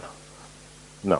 علي الدموع وبللت قبري بها في خشوع فأوقد لهم من رفعة الشموع وسيروا بها نحو مجد تدير فأوقد لهم من رفعة الشموع وسيروا بها نحو مجد تدير وسيروا بها نحو مجد تدير la an karamɔgɔ yani an ka se ɲininkali laban ma nin bonda in na an y'a faamu ko in i y'a walawala faamuyara faamaw jɔyɔrɔ ye min ye o faamuyara nka ayiwa min y'a walawalali fana ye silamɛw jɔyɔrɔ an y'a faamu aw yɛrɛ bɛ gɛlɛya min kɔnɔ aw ka baara la an y'o bɛɛ lajɛlen faamu o tuma min ye sa silamɛw weleli ye sa ayiwa nin baara in taabolo la komi an y'a fɔ cogo min ani jɛmukan kɛrɛnkɛrɛnnen ka kan maa minnu da b'a la ayiwa ani a kan ka tɛmɛ sira min fɛ y'a jira k'a fɔ dimanche don de a kan ka kɛ carte minnu don o ye o conseil islamique ka cartew lancement ye nka carte lancement yɛrɛ a mago bɛ fɛn minnu na a b'a fɛ ka baara minnu kɛ ayiwa a kan ka kɛ ka ko minnu labɛn ani maa minnu dixième n'a bɛ feere cogo minnu na n'a bɛ tɛmɛ sira minnu fɛ ani kunnafoni minnu bɛ yen n'o kan ka se silamɛw ma alimamiw ni dɔnnibagaw ni karamɔgɔw i y'a jira k'a fɔ o bɛɛ lajɛlen bɛ kuma kɔnɔ n'an b'o bɛɛ walawala nin yɔrɔ in na ayiwa sigi tɛna fɛrɛ nka an bɛ min kɔni layidu ta ni Alahu taala sɔnna ma avec votre permission an b'a kanu yanni dimanche don cɛ émission spéciale ka kɛ ayiwa maa minnu da b'a la ani maa minnu kan ka kuma la min b'a to kunnafoni bɛ se ka se a seyɔrɔ bɛɛ lajɛlen na munna an y'o fɔ an ye yanni ka taa Muritani an yɛrɛ nin ye tagama dɔ kɛ ayiwa min kɛra Segu jamana na ka taa ɲɔnɔ an taara lahalaya min sɔrɔ yen a bonyana n yɛrɛ hakili ma dugu bɛɛ bɔra mɔgɔ bɛɛ bɔra awa karamogo ɲɔnɔngaw yɛrɛ y'a fɔ a ɲɔgɔn latɛmɛ radio islamique la kabini ɲɔnɔn kɛra ɲɔnɔn ni ɲɔgɔn jama ma deli ka bɔ yen nɔ awa maires y'a fɔ a députés y'a fɔ bɛɛ lajɛlen y'a fɔ nka n'a nana ye k'a fɔ o wulikajɔ min n'i y'o fɔ o jamana in kɔnɔ k'a fɔ o diinɛ ɲɛmɔgɔ n'o ye aw ye a ka kulu k'a fɔ hali min ye katikati kelen ye o tɛ sɔrɔ aw k'o baara kɛ fo aw yɛrɛ de ka wuli aw yɛrɛ ka mobili la ni jeliɲɔgɔn ni limanaw ka mobili la a tɛ bala an na parce que information min bɛ yen n'an bɛ se k'o fɔ a bɛ se ka vérifier dimanche semaine tɛmɛnen an y'a ye ministre de sport bɔra ka taa ayiwa site 3 kan n'o de ye an b'a fɔ yɔrɔ min ma stade Mamadu Konate ani stade Wɛnzɛn Kulibali ani piscine olympique min filɛ nin ye Mɛnɛ kura budget national ye miliyari 5 de débloqué pour que k'o yɔrɔ ninnu dilan awa a kun ye mun ye ko denmisɛnninw bɛ se ka tulonkɛ kɛ cogo min ko parce que ko cinquantenaire sera finalement an bɛna ɲininkali min kɛ e la o ye kuma laban ye an y'a faamu k'a fɔ i y'a ka kuma tɛmɛnen na yɔrɔ yira k'a fɔ san 50 jamana la ka kan min tɛmɛna o ka dɔn ani min bɛ sen na o k'o dɔn pour que génération future bɛ se k'a yɛrɛ retrouver bon retrouveli nin an y'a faamu n'an tora nin sira in fɛ san 50 nin kɔfɛ ni ala ka dɛmɛ tɛ o ye de ka silamɛya ko ban jamana in kɔnɔ pewu aw dun ye diinɛ ɲɛmɔgɔ 50 ans après l'indépendance et réellement indépendance si juman bɛ yen jamana in kɔnɔ n'o bɛ se ka lakali dépendance juman bɛ yen qui parle d'indépendance o kɔrɔ i bɔra dépendance la o tuma an bɔra dépendance juman na an bɛ indépendance juman na parce que fɛn kelen min bɛ yen bi n'anw yɛrɛ bɛ se ka seere o y'a ala ka dɛmɛ kɔnɔ ko on est indépendant o y'an ka diinɛ ko ye o kɔfɛ an tɛ dɔwɛrɛ dɔn komi e bɛ kuma mali silamɛ bɛɛ lajɛlen tɔgɔ la an bɛ nin bɛɛ fara ɲɔgɔn kan k'o kɛ kuma laban ye ni min b'i bolo k'o fɔ o kadiri kɔnɔ la ala ka sababu n bɛ ka na de ɲini an y'o baaraw kɛ an y'o siraw taama mais an ye min faamu c'est que tiɲɛ yɛrɛ la silamɛya man d'u ye a fɔli a ka gɛlɛn mais c'est ça la vérité c'est la triste réalité jamana in cadre a n'a fonctionnaire ni minnu bɛ jamana ko kunna ils sont allergiques à la chose islamique n'u ye silamɛya ko fɔ ka ban ayi o ye bana de y'u bolo u bɛ sɔn ka anw dɛmɛ u bɛ sɔn an n'u ka taa taabolo kelen kan ni don min an yɛrɛ ka diinɛ ye fɛn min ye an bann'u na nin ma se nin ma sa minnu b'a fɔ nin ye nin tɛ diinɛ ko ma se nin ma n'anw donna o hukumu kɔnɔ don min sa ka ban anw ka diinɛ la sa an n'u bɛ kɛ teri ye non n'o de don ala kana to an n'u ka ɲɔgɔn ye ka diɲɛ wuli moi je le dis très franchement ni o conseil ko don n y'a fɔ o conseil b'u bolo sini n'a ka don u k'a minɛ n na billahi ne b'o kɔrɔ dɔnniya ni olu bɛ min ɲini tɛ sɔn ma je ne le ferai pas malheureusement anw n'u ka ɲɔgɔn faamu fɛn kelen don ne yɛrɛ ye déduction min kɛ o y'o de don k'a fɔ k'olu kɔni bɛ anw dɛmɛ ka fɛn dɔ kɛ diinɛ ye ayi an kana o kɔni kuma bila an kunna pewu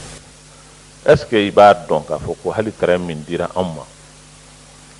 Alpha de ye terrain in di ninnu nana a confirmer de conseil des ministres la u b'a confirmer don min o y'a sɔrɔ ko dɔ de kɛra anw tɛ nɔlɔmaw ye o yɔrɔ min filɛ nin ye n'a bɛ Samanko ni libanɛkɛ ni chrétiens ye ɲɔgɔn sama la a laban na anw ka juges binna chrétiens kan k'a di ayiwa libanɛkɛ ma komi sariya tɛ yan u y'o kɛ surafɛnbaw dir'u ma u y'a bɔsi anw ka chrétiens ma k'a di Samanko a tɔgɔ ye di libanɛkɛ ma anw ka gouvernement tuma ni o kɛra ni pression wulila fan bɛɛ lajɛlen fɛ ka taa Vatican fo diɲɛ fan bɛɛ fɛ sans chancellerie fɛn o fɛn bɛ Occident n'a bɛ yan a bɛɛ ŋunana anw ka gouvernement siranna o kɔrɔ u ye miliyari tilancɛ a n'a kunkan fɛn u y'o de bɔ k'a kɛ ka dugukolo in san k'a di chrétiens ma o kelen ko de u taara nin bɔ conseil des ministres la k'a kɛ komi n'a y'a sɔrɔ u ye dɔ di silamɛw fana ma mais an y'a kɛ komi n'a y'a sɔrɔ o de don an tɛ nalɔmaw ye o a don ni bi cɛ n'o bɔra a la foyi ma kɛ c'est pour que mɔgɔw k'a faamu hali dugukolo ko in Alpha de tun y'a di ninnu y'a confirmer o b'a confirmer don min o y'a confirmer kun min kama o ye nin ye mais on n'est pas des idiots mais fɛn caman bɛ yen an b'an makɔn a kan an tɛ fɛn fɔ jamana yɛrɛ ka lafiya ani bɛn kama jamana kɔnɔ n'o tɛ k'a fɔ k'anw t'a kalama o tɛ o et an b'a dɔn fana juguya min b'an nɔfɛ dɔwɛrɛ tɛ o puisque an b'a kalama pourquoi anw sɔnna ka bɔ a kalama kɛlɛ in bɛɛ lajɛlen y'o ye Diko yɛrɛ ka mangoya a bɛɛ kun y'o de ye pourquoi a b'a kalama mais ala de ye n b'a kalama il faut que n b'a kalama n tɛ naloma ye e dana de ben islamo che ni min ga kan ka fo domino be fo donc islamo ni ambe wuli ka anjo anga dinai ambe wuli ka anjo alayi thumma ka anjo akirai thumma ka anjo anga dina na anga jamanai alayu wajibiya anga jarala skano bo fawye koy nati se ka ketin pau mbe jama fara nyonka we dana min di amba dana yasiguma wassalamu alaikum رفات الشموع وسيروا بها نحو مجد تليق وسيروا بها نحو مجد تليق الحمد لله أمن بك أنا ما راديو إسلامي كني راديو داملا مكنا من كوي من بر على كما تواني أنكر موكي أنا المامي نو يو كونسي إسلامي كبريزان على جمع مديكو أي كنا فنون دي أمبلا جلني أمي nga minye kabako yesa awa maseka min famu awa me Allah taala de delisa ala kan jidi famu nyani limani ala comme ankara mo kebe ya no e Mahmoud Koumaye amena ningali do nyeshi alema min kuma nun konnala ankara mo kuma nunu aywa ambe ningali damne mina folo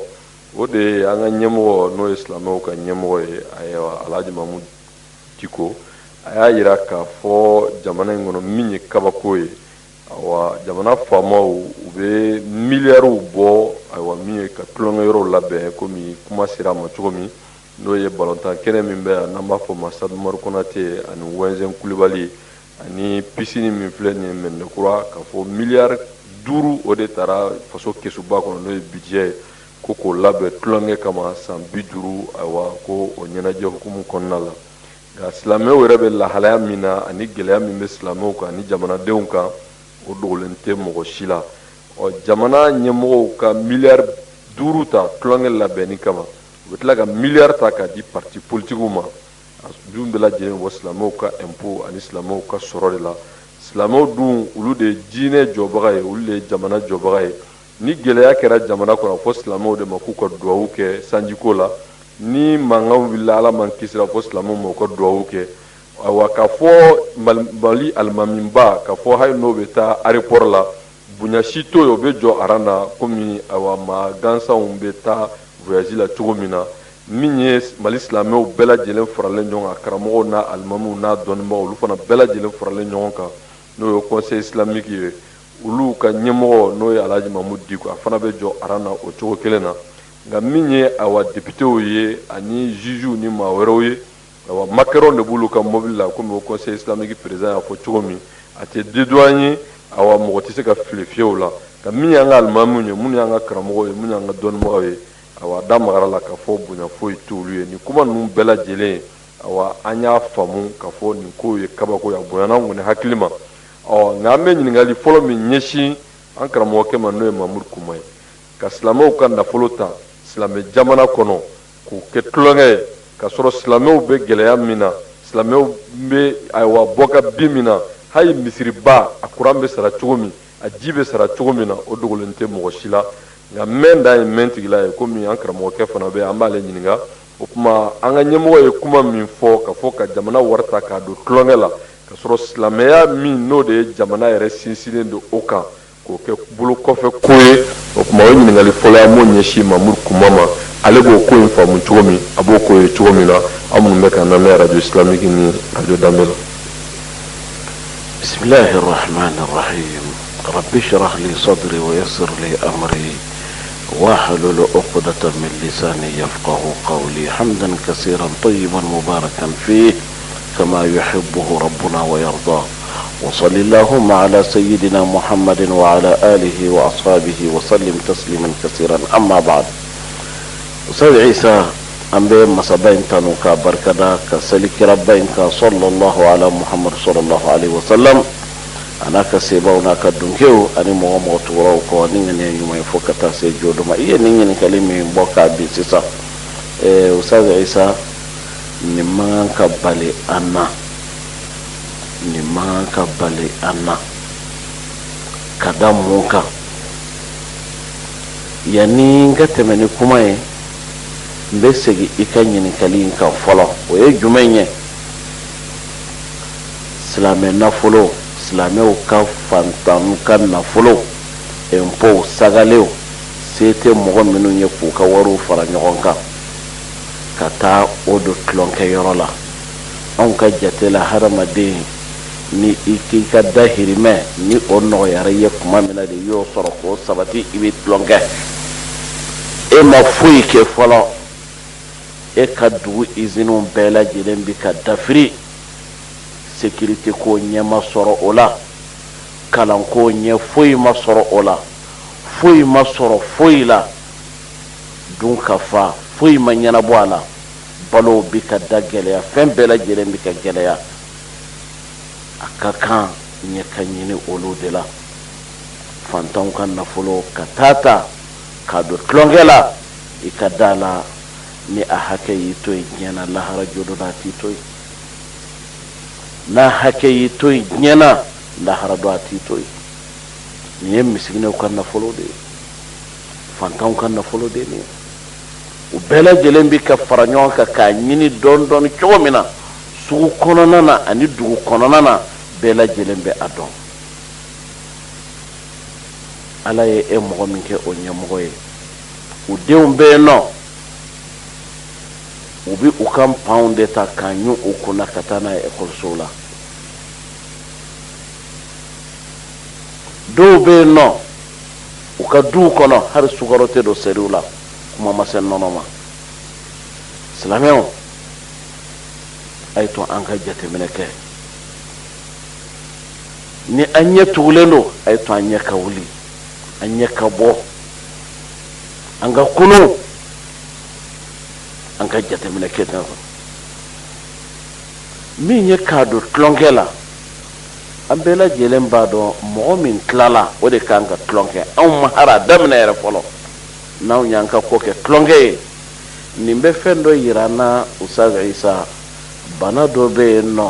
bɛɛ lajɛlen bi k'a fɔ solution ma sɔrɔ a la nin b'a yira k'a fɔ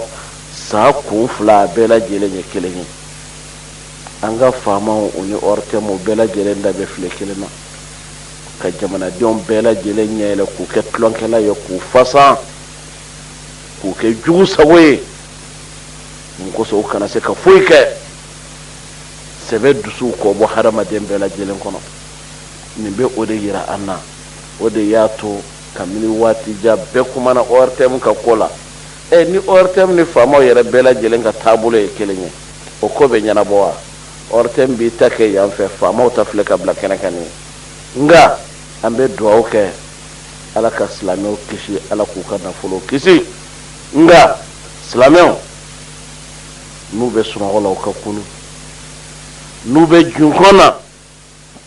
k'u fari fɔni u kan u ka arisi u ka miiri u ka jateminɛ kɛ ala k'an bɛ sawaba ma alhamdulillah mun bɛ ka lamɛn radio islamique ni radio Damel la an karamɔgɔ min bɛ tali kɛ au conseil islamique président ka kuma filanan na an bɛ hakilila ɲini o fana na a y'a jira k'a fɔ awa min ye au conseil islamique ka siège ye ni a fɔra ko gouvernement y'a di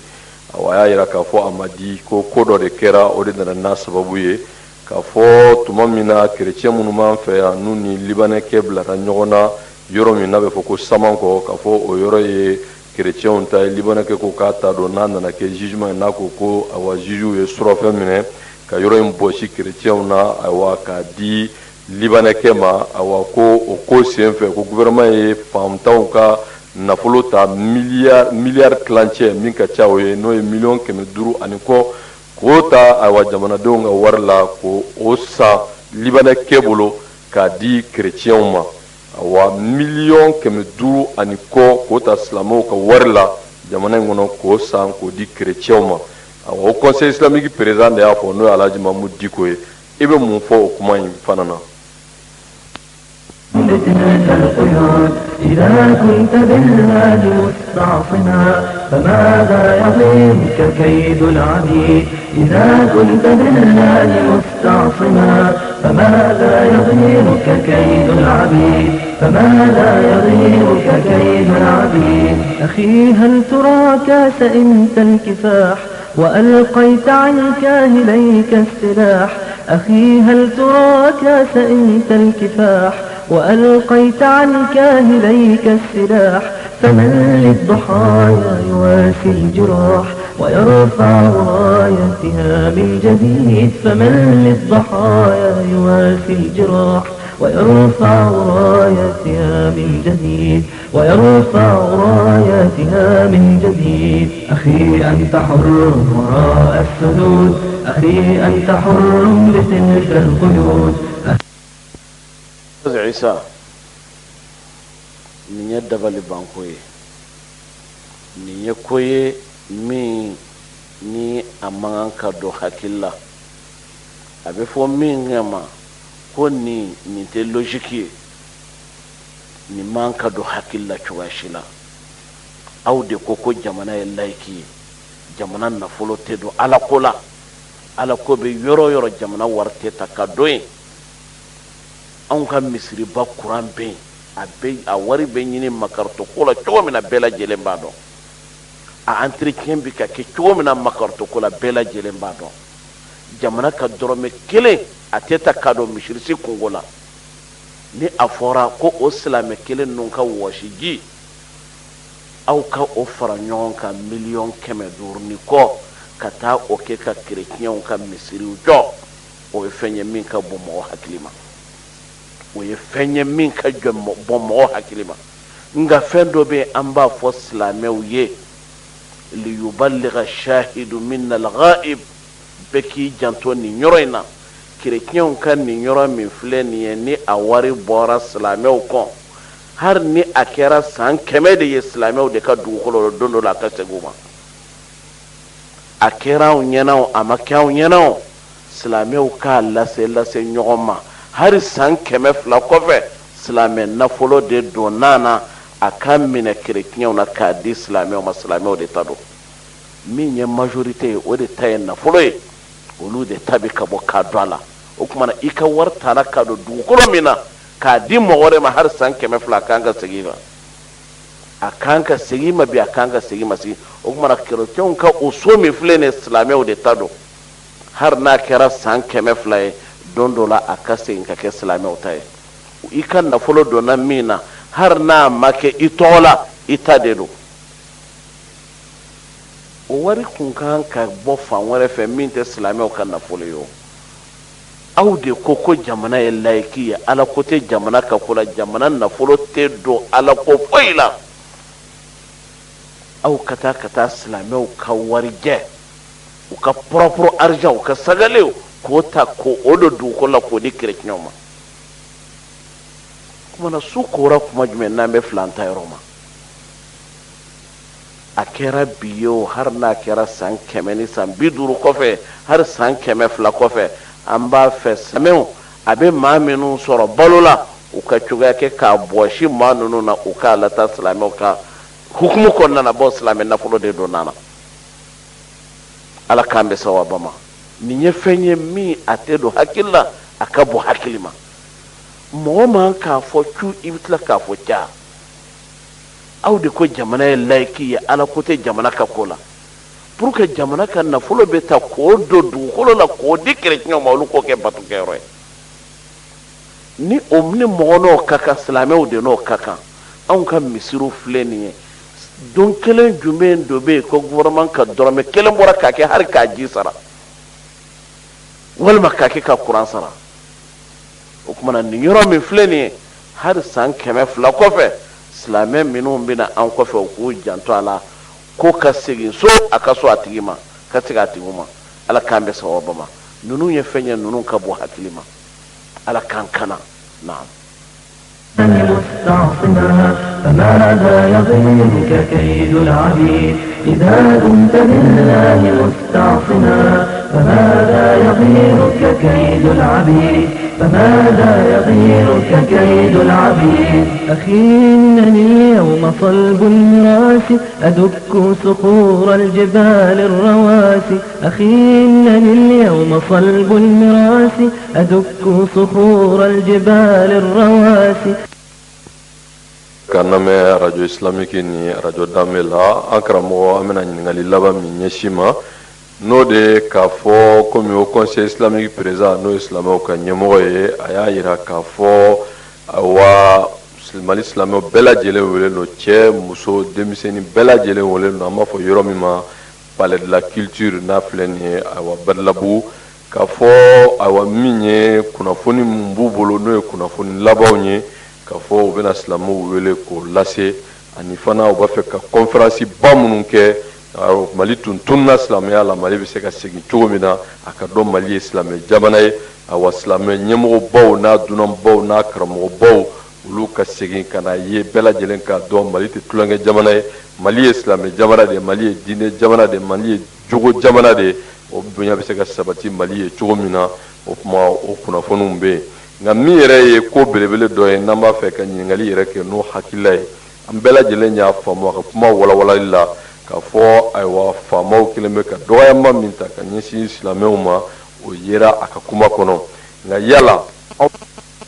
k'a fɔ ayiwa faamaw kelen bɛ ka dɔgɔyama min ta ka ɲɛsin silamɛw ma o yera a ka kuma kɔnɔ nka yala anw bɛna ɲininkali laban min ɲɛsin e ma o conseil islamique président n'o de ye Mali silamɛw bɛɛ lajɛlen faralen ɲɔgɔn n'o ye alimamuw ye n'o y'a dɔnnibagaw ye n'o y'a karamɔgɔw ye olu bɛɛ lajɛlen faralen ɲɔgɔn kan kuluba min kɔnɔ o ɲɛmɔgɔ a y'a ɲini Mali silamɛ bɛɛ lajɛlen fɛ k'a fɔ u ka bɔ kunnafoni minnu bɛ yen u bɛ taa u lase an b'a dɔn k'a fɔ kɔdiko b'a la da magara la k'a fɔ depuis kɔdiko in kɛra n'o de ye k'a fɔ silamɛw ka furu k'o ye jɛnɛya ye k'a fɔ den sɔrɔla tulonkɛ la cogo min n'o ye jɛnɛya ye furu ma kɛ tulonkɛ bɔlɔn fɛ cɛ ni muso ye ɲɔgɔn sɔrɔ a ma kɛ ni furu ye a ma kɛ ni foyi ye den sɔrɔla la cogo min na ani silamɛw ɲɔgɔn wele ala ka so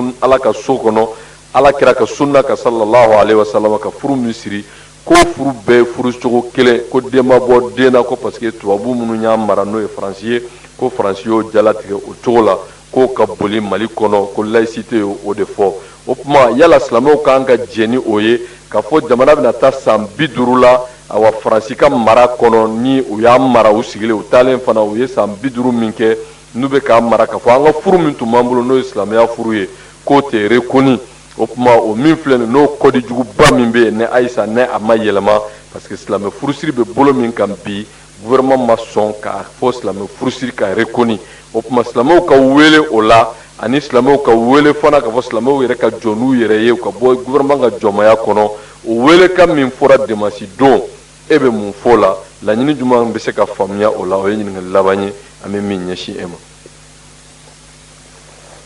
bismillahi rahmani rahim Ustaz Isa yanni an ka nin jaabi fɔlɔ i k'a dɔn k'a fɔ amirul muminina a da sera yɔrɔnin dɔ ma hali ni o y'a sɔrɔ o tɛ fɛnba ye nka fɛnba b'a jukɔrɔ o ye jumɛn ye ni a fɔra ko i ka faamaw ko u ye lahidu ta u kan ka 1,100,000 yirika di k'a kɛ ka maa minnu dɛmɛ na a fɔra ko o ma kɛ u ye mobilinin kelen min lahidu ta u ye ko a bɛ ɲini kana san 1 bɔ ko ja ta ma bɔ sisi ma bɔ nin koɲɛ in nin bɛ bonya silamɛ caman hakili ma nka amirul muminina yɛrɛ a da sera ma n'o tɛ anw bɛɛ kɔni kun ka jate la n ko bolifɛn in kɔni a dira a mɛnna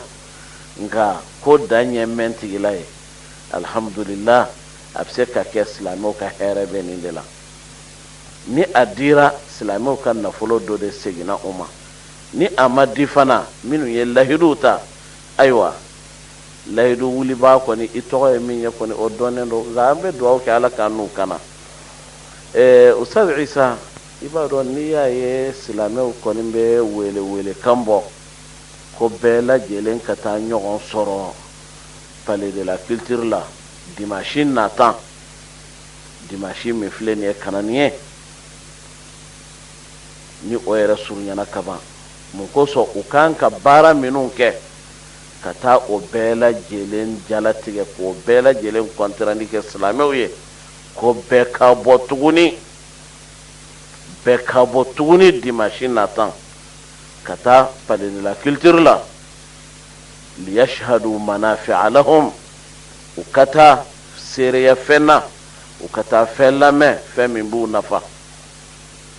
ka da mun kan i ye mɔgɔ ta k'a bila i ka ko ɲɛfɛ madama sɛbɛkɛla don o de y'a to a bɛ to k'i wele ka kɔntirandi kɛ ye ni baarakɛlaw kun tɛ u kun tɛ an wele k'u bɛ kɔntirandi k'an ye o ni baara tɛ yen maa bɛ wele wa nka baaraw de bɛ yen o de y'an wele kun ye an bɛɛ lajɛlen cɛ ani muso denmisɛn ani maabakɔrɔ bɛɛ lajɛlen ka bɔ dimanche nata ka taa palais de la culture la ka taa an ka ɲɛmaw lamɛn u k'an ka baara minnu boloda k'o fɔ an ye silamɛ jamakulu fana jɔyɔrɔ ye min ye u fana k'u jɔyɔrɔ fa bawo a ye kuma dɔ fɔ a ka kuma na o ye lɛgɛsɛ de o ye kuma ye min tɛ wuli ni a y'a sɔrɔ ko an ka ɲɛmaw kun kɛra jugu sago ye k'u kɛra n'an ka ɲɛmaw n'o ye amirul muminin haut conseil mɔgɔw n'o ye an ka ɲɛmaw ye n'u kun kɛra an juguw sago ye k'u ye silamɛya in da k'a kantigɛ ɲankuma jamana ɲɛmɔgɔ ninnu ministres ni fɛnw ɲankuma u bɛ ka jamana nafolo bɛɛ ta k'a d'u ma k'u ka baara k'u sago ma mais o tɛ silamɛw ma kun kɔrɔta ye o tɛ silamɛw ma kunnadiya ye o ye tatiɲɛ ni halaki de ye i k'i ka diina kantigɛ nafolo nɔfɛ anw ka ɲɛmɔgɔ tɛ sɔn o ma alhamdulilahi a yɛrɛ y'a kuma jaabi amirul muminin a ko n'u bɛ haut conseil n'u b'ale bɔ a la u bɛ fɛrɛ k'ale bɔ a la de ale tɛ silamɛya kantigɛ abada diɲɛ nɔfɛ ani olu kanu nɔfɛ an bɛ a fɔ o kuma na mɔgɔ min don min b'a kɔnɔ o de b'a da la silamɛ nafigi tɛ nata t'a la a bɛ tiɲɛ de fɔ an bɛ dugawu kɛ ala k'an n'a dɛmɛ mun kuma n'a y'a sɔrɔ a ye kuma fɔ ka ban Ustaz Isa an tɛna fɔ an ka segin a kan waati ka na taa janya ni u kun kɛra an ka ɲɛmɔgɔ ninnu sago ye a kun tɛ se haut conseil kun tɛ bɛɛ silamɛ jamakulu ka dɛmɛ na o nka nin ye hɛrɛ de ye nin ye hɛrɛ de ye hali ni a y'a sɔrɔ an ka faamaw ma jɔ u jɔyɔrɔ la olu de ka tɔn sigilen don i ko an ka ɲɛmaa y'a fɔ cogo min na faamaw de ye tɔn in sigi nka u y'a sigi kun min kama tɔn ma taa o sira fɛ min kɛ u y'u fori ka bɔ a kɔrɔ n'o tɛ ni tɔn kun kɛra olu sago ye k'a b'u ka nafolo minɛ ka silamɛw ka hɔrɔnya da u sen kɔrɔ k'a tereke nin kuma in kun tɛ fɔ layidu minnu taara olu kun bɛ dafa u kun bɛ jɔ n'u ka ko bɛɛ u kun b'u ka kuran sara u kun b'u ka telefɔni sara u kun b'u ka jiw sara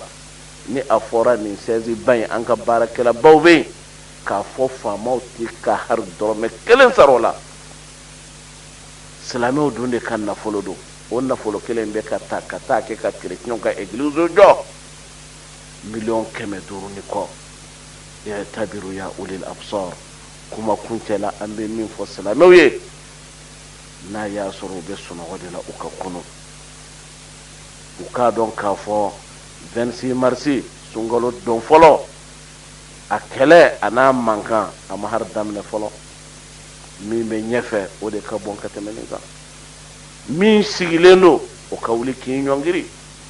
min dalen don o ka wuli k'i sigi min sunɔgɔlen don o ka kunu bɛɛ lajɛlen k'i seko kɛ an ka nin tɔnba in min b'a fɛ k'an kan hɔrɔnya tɔnba min ni a hamina ko ye k'an ka diinɛ in bonya segin a ma tɔnba min ni a hamina ko ye ka silamɛya bonya segin a ma jamana in kɔnɔ yan silamɛ bɛɛ lajɛlen k'an ka i seko kɛ nin dɛmɛni na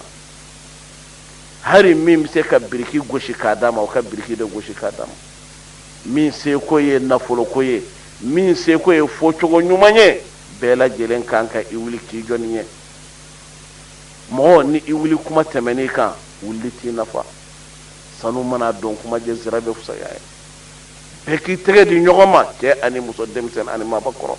an ka nin tɔnba min filɛ nin ye o mana an ɲamari ko an ka ko min kɛ an bɛɛ lajɛlen ka tugu kɔ an ka o ɲamarukan ninnu jaabi an seko hakɛ la ala ye o de fɔ kuranɛ kɔnɔ ala kɛra ye o de fɔ sallallahu alaihi wasallam ka hadisaw la ala ko an ka tugu an ka ɲɛmɔgɔw kɔ an ka tugu ala kɔ an ka tugu a ka kira kɔ sallallahu alaihi wasallam an ka tugu an ka ɲɛmɔgɔw kɔ wa anw bɛ an ka ɲɛmɔgɔw kɔ an bɛ an ka hɔnsayi kɔ olu de y'an ka ɲɛmɔgɔ ye wa billahi ta'ala tawfiq alhamdulillah aw minnu bɛ k'an lamɛn radio islamique ni radio danbe la an ka ɲɛmɔgɔba n'o de ye au conseil islamique président alhaji mahmud diko ani an karamɔgɔkɛ n'o ye mahmud kuma ye o ye faranga min kɛ kuma la an b'a jigi an lamɛnnikɛlaw ye faamuyali caman sɔrɔ la nka yan'an ka wuli sa ayiwa kuma ninnu kumaba an b'a fara ɲɔgɔn kan ka Alahu taala deli ala ka a fɔcogo ɲuman nɔgɔya an ye wa karamɔgɔkɛ n'o ye Alhaji Mamudu Diko n'o ye conseil islamique président ɲɛ ka kuma ninnu walawalali la ani Mamudu Komaye faranga minnu k'a la kuma ninnu bɛɛ lajɛlen n'i y'a fara ɲɔgɔn kan an b'a faamu k'a fɔ fɛn saba kɔni bɛ yen wa o jɔyɔrɔ bonyana kuma ninnu na kosɛbɛ. A fɔlɔ ye min ye Alhaji Mamudu Diko a y'a yira k'a fɔ ni o conseil islamique sigikun de ye ka silamɛya kantigɛ k'a di silamɛw jugu ma olu bɛ a kɔrɔ dɔn k'u sen bɔ a ɲɛmɔgɔya la u b'o kɔrɔ dɔn o baara kɛli ye.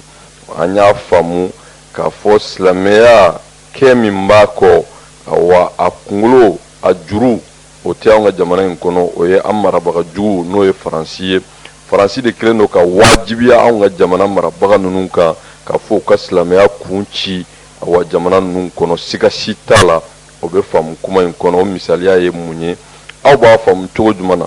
jamana min n'a sigiden n'i y'a jate 100 o 100 98 o bɛɛ ko la ilaha illallah muhammadu rasulullah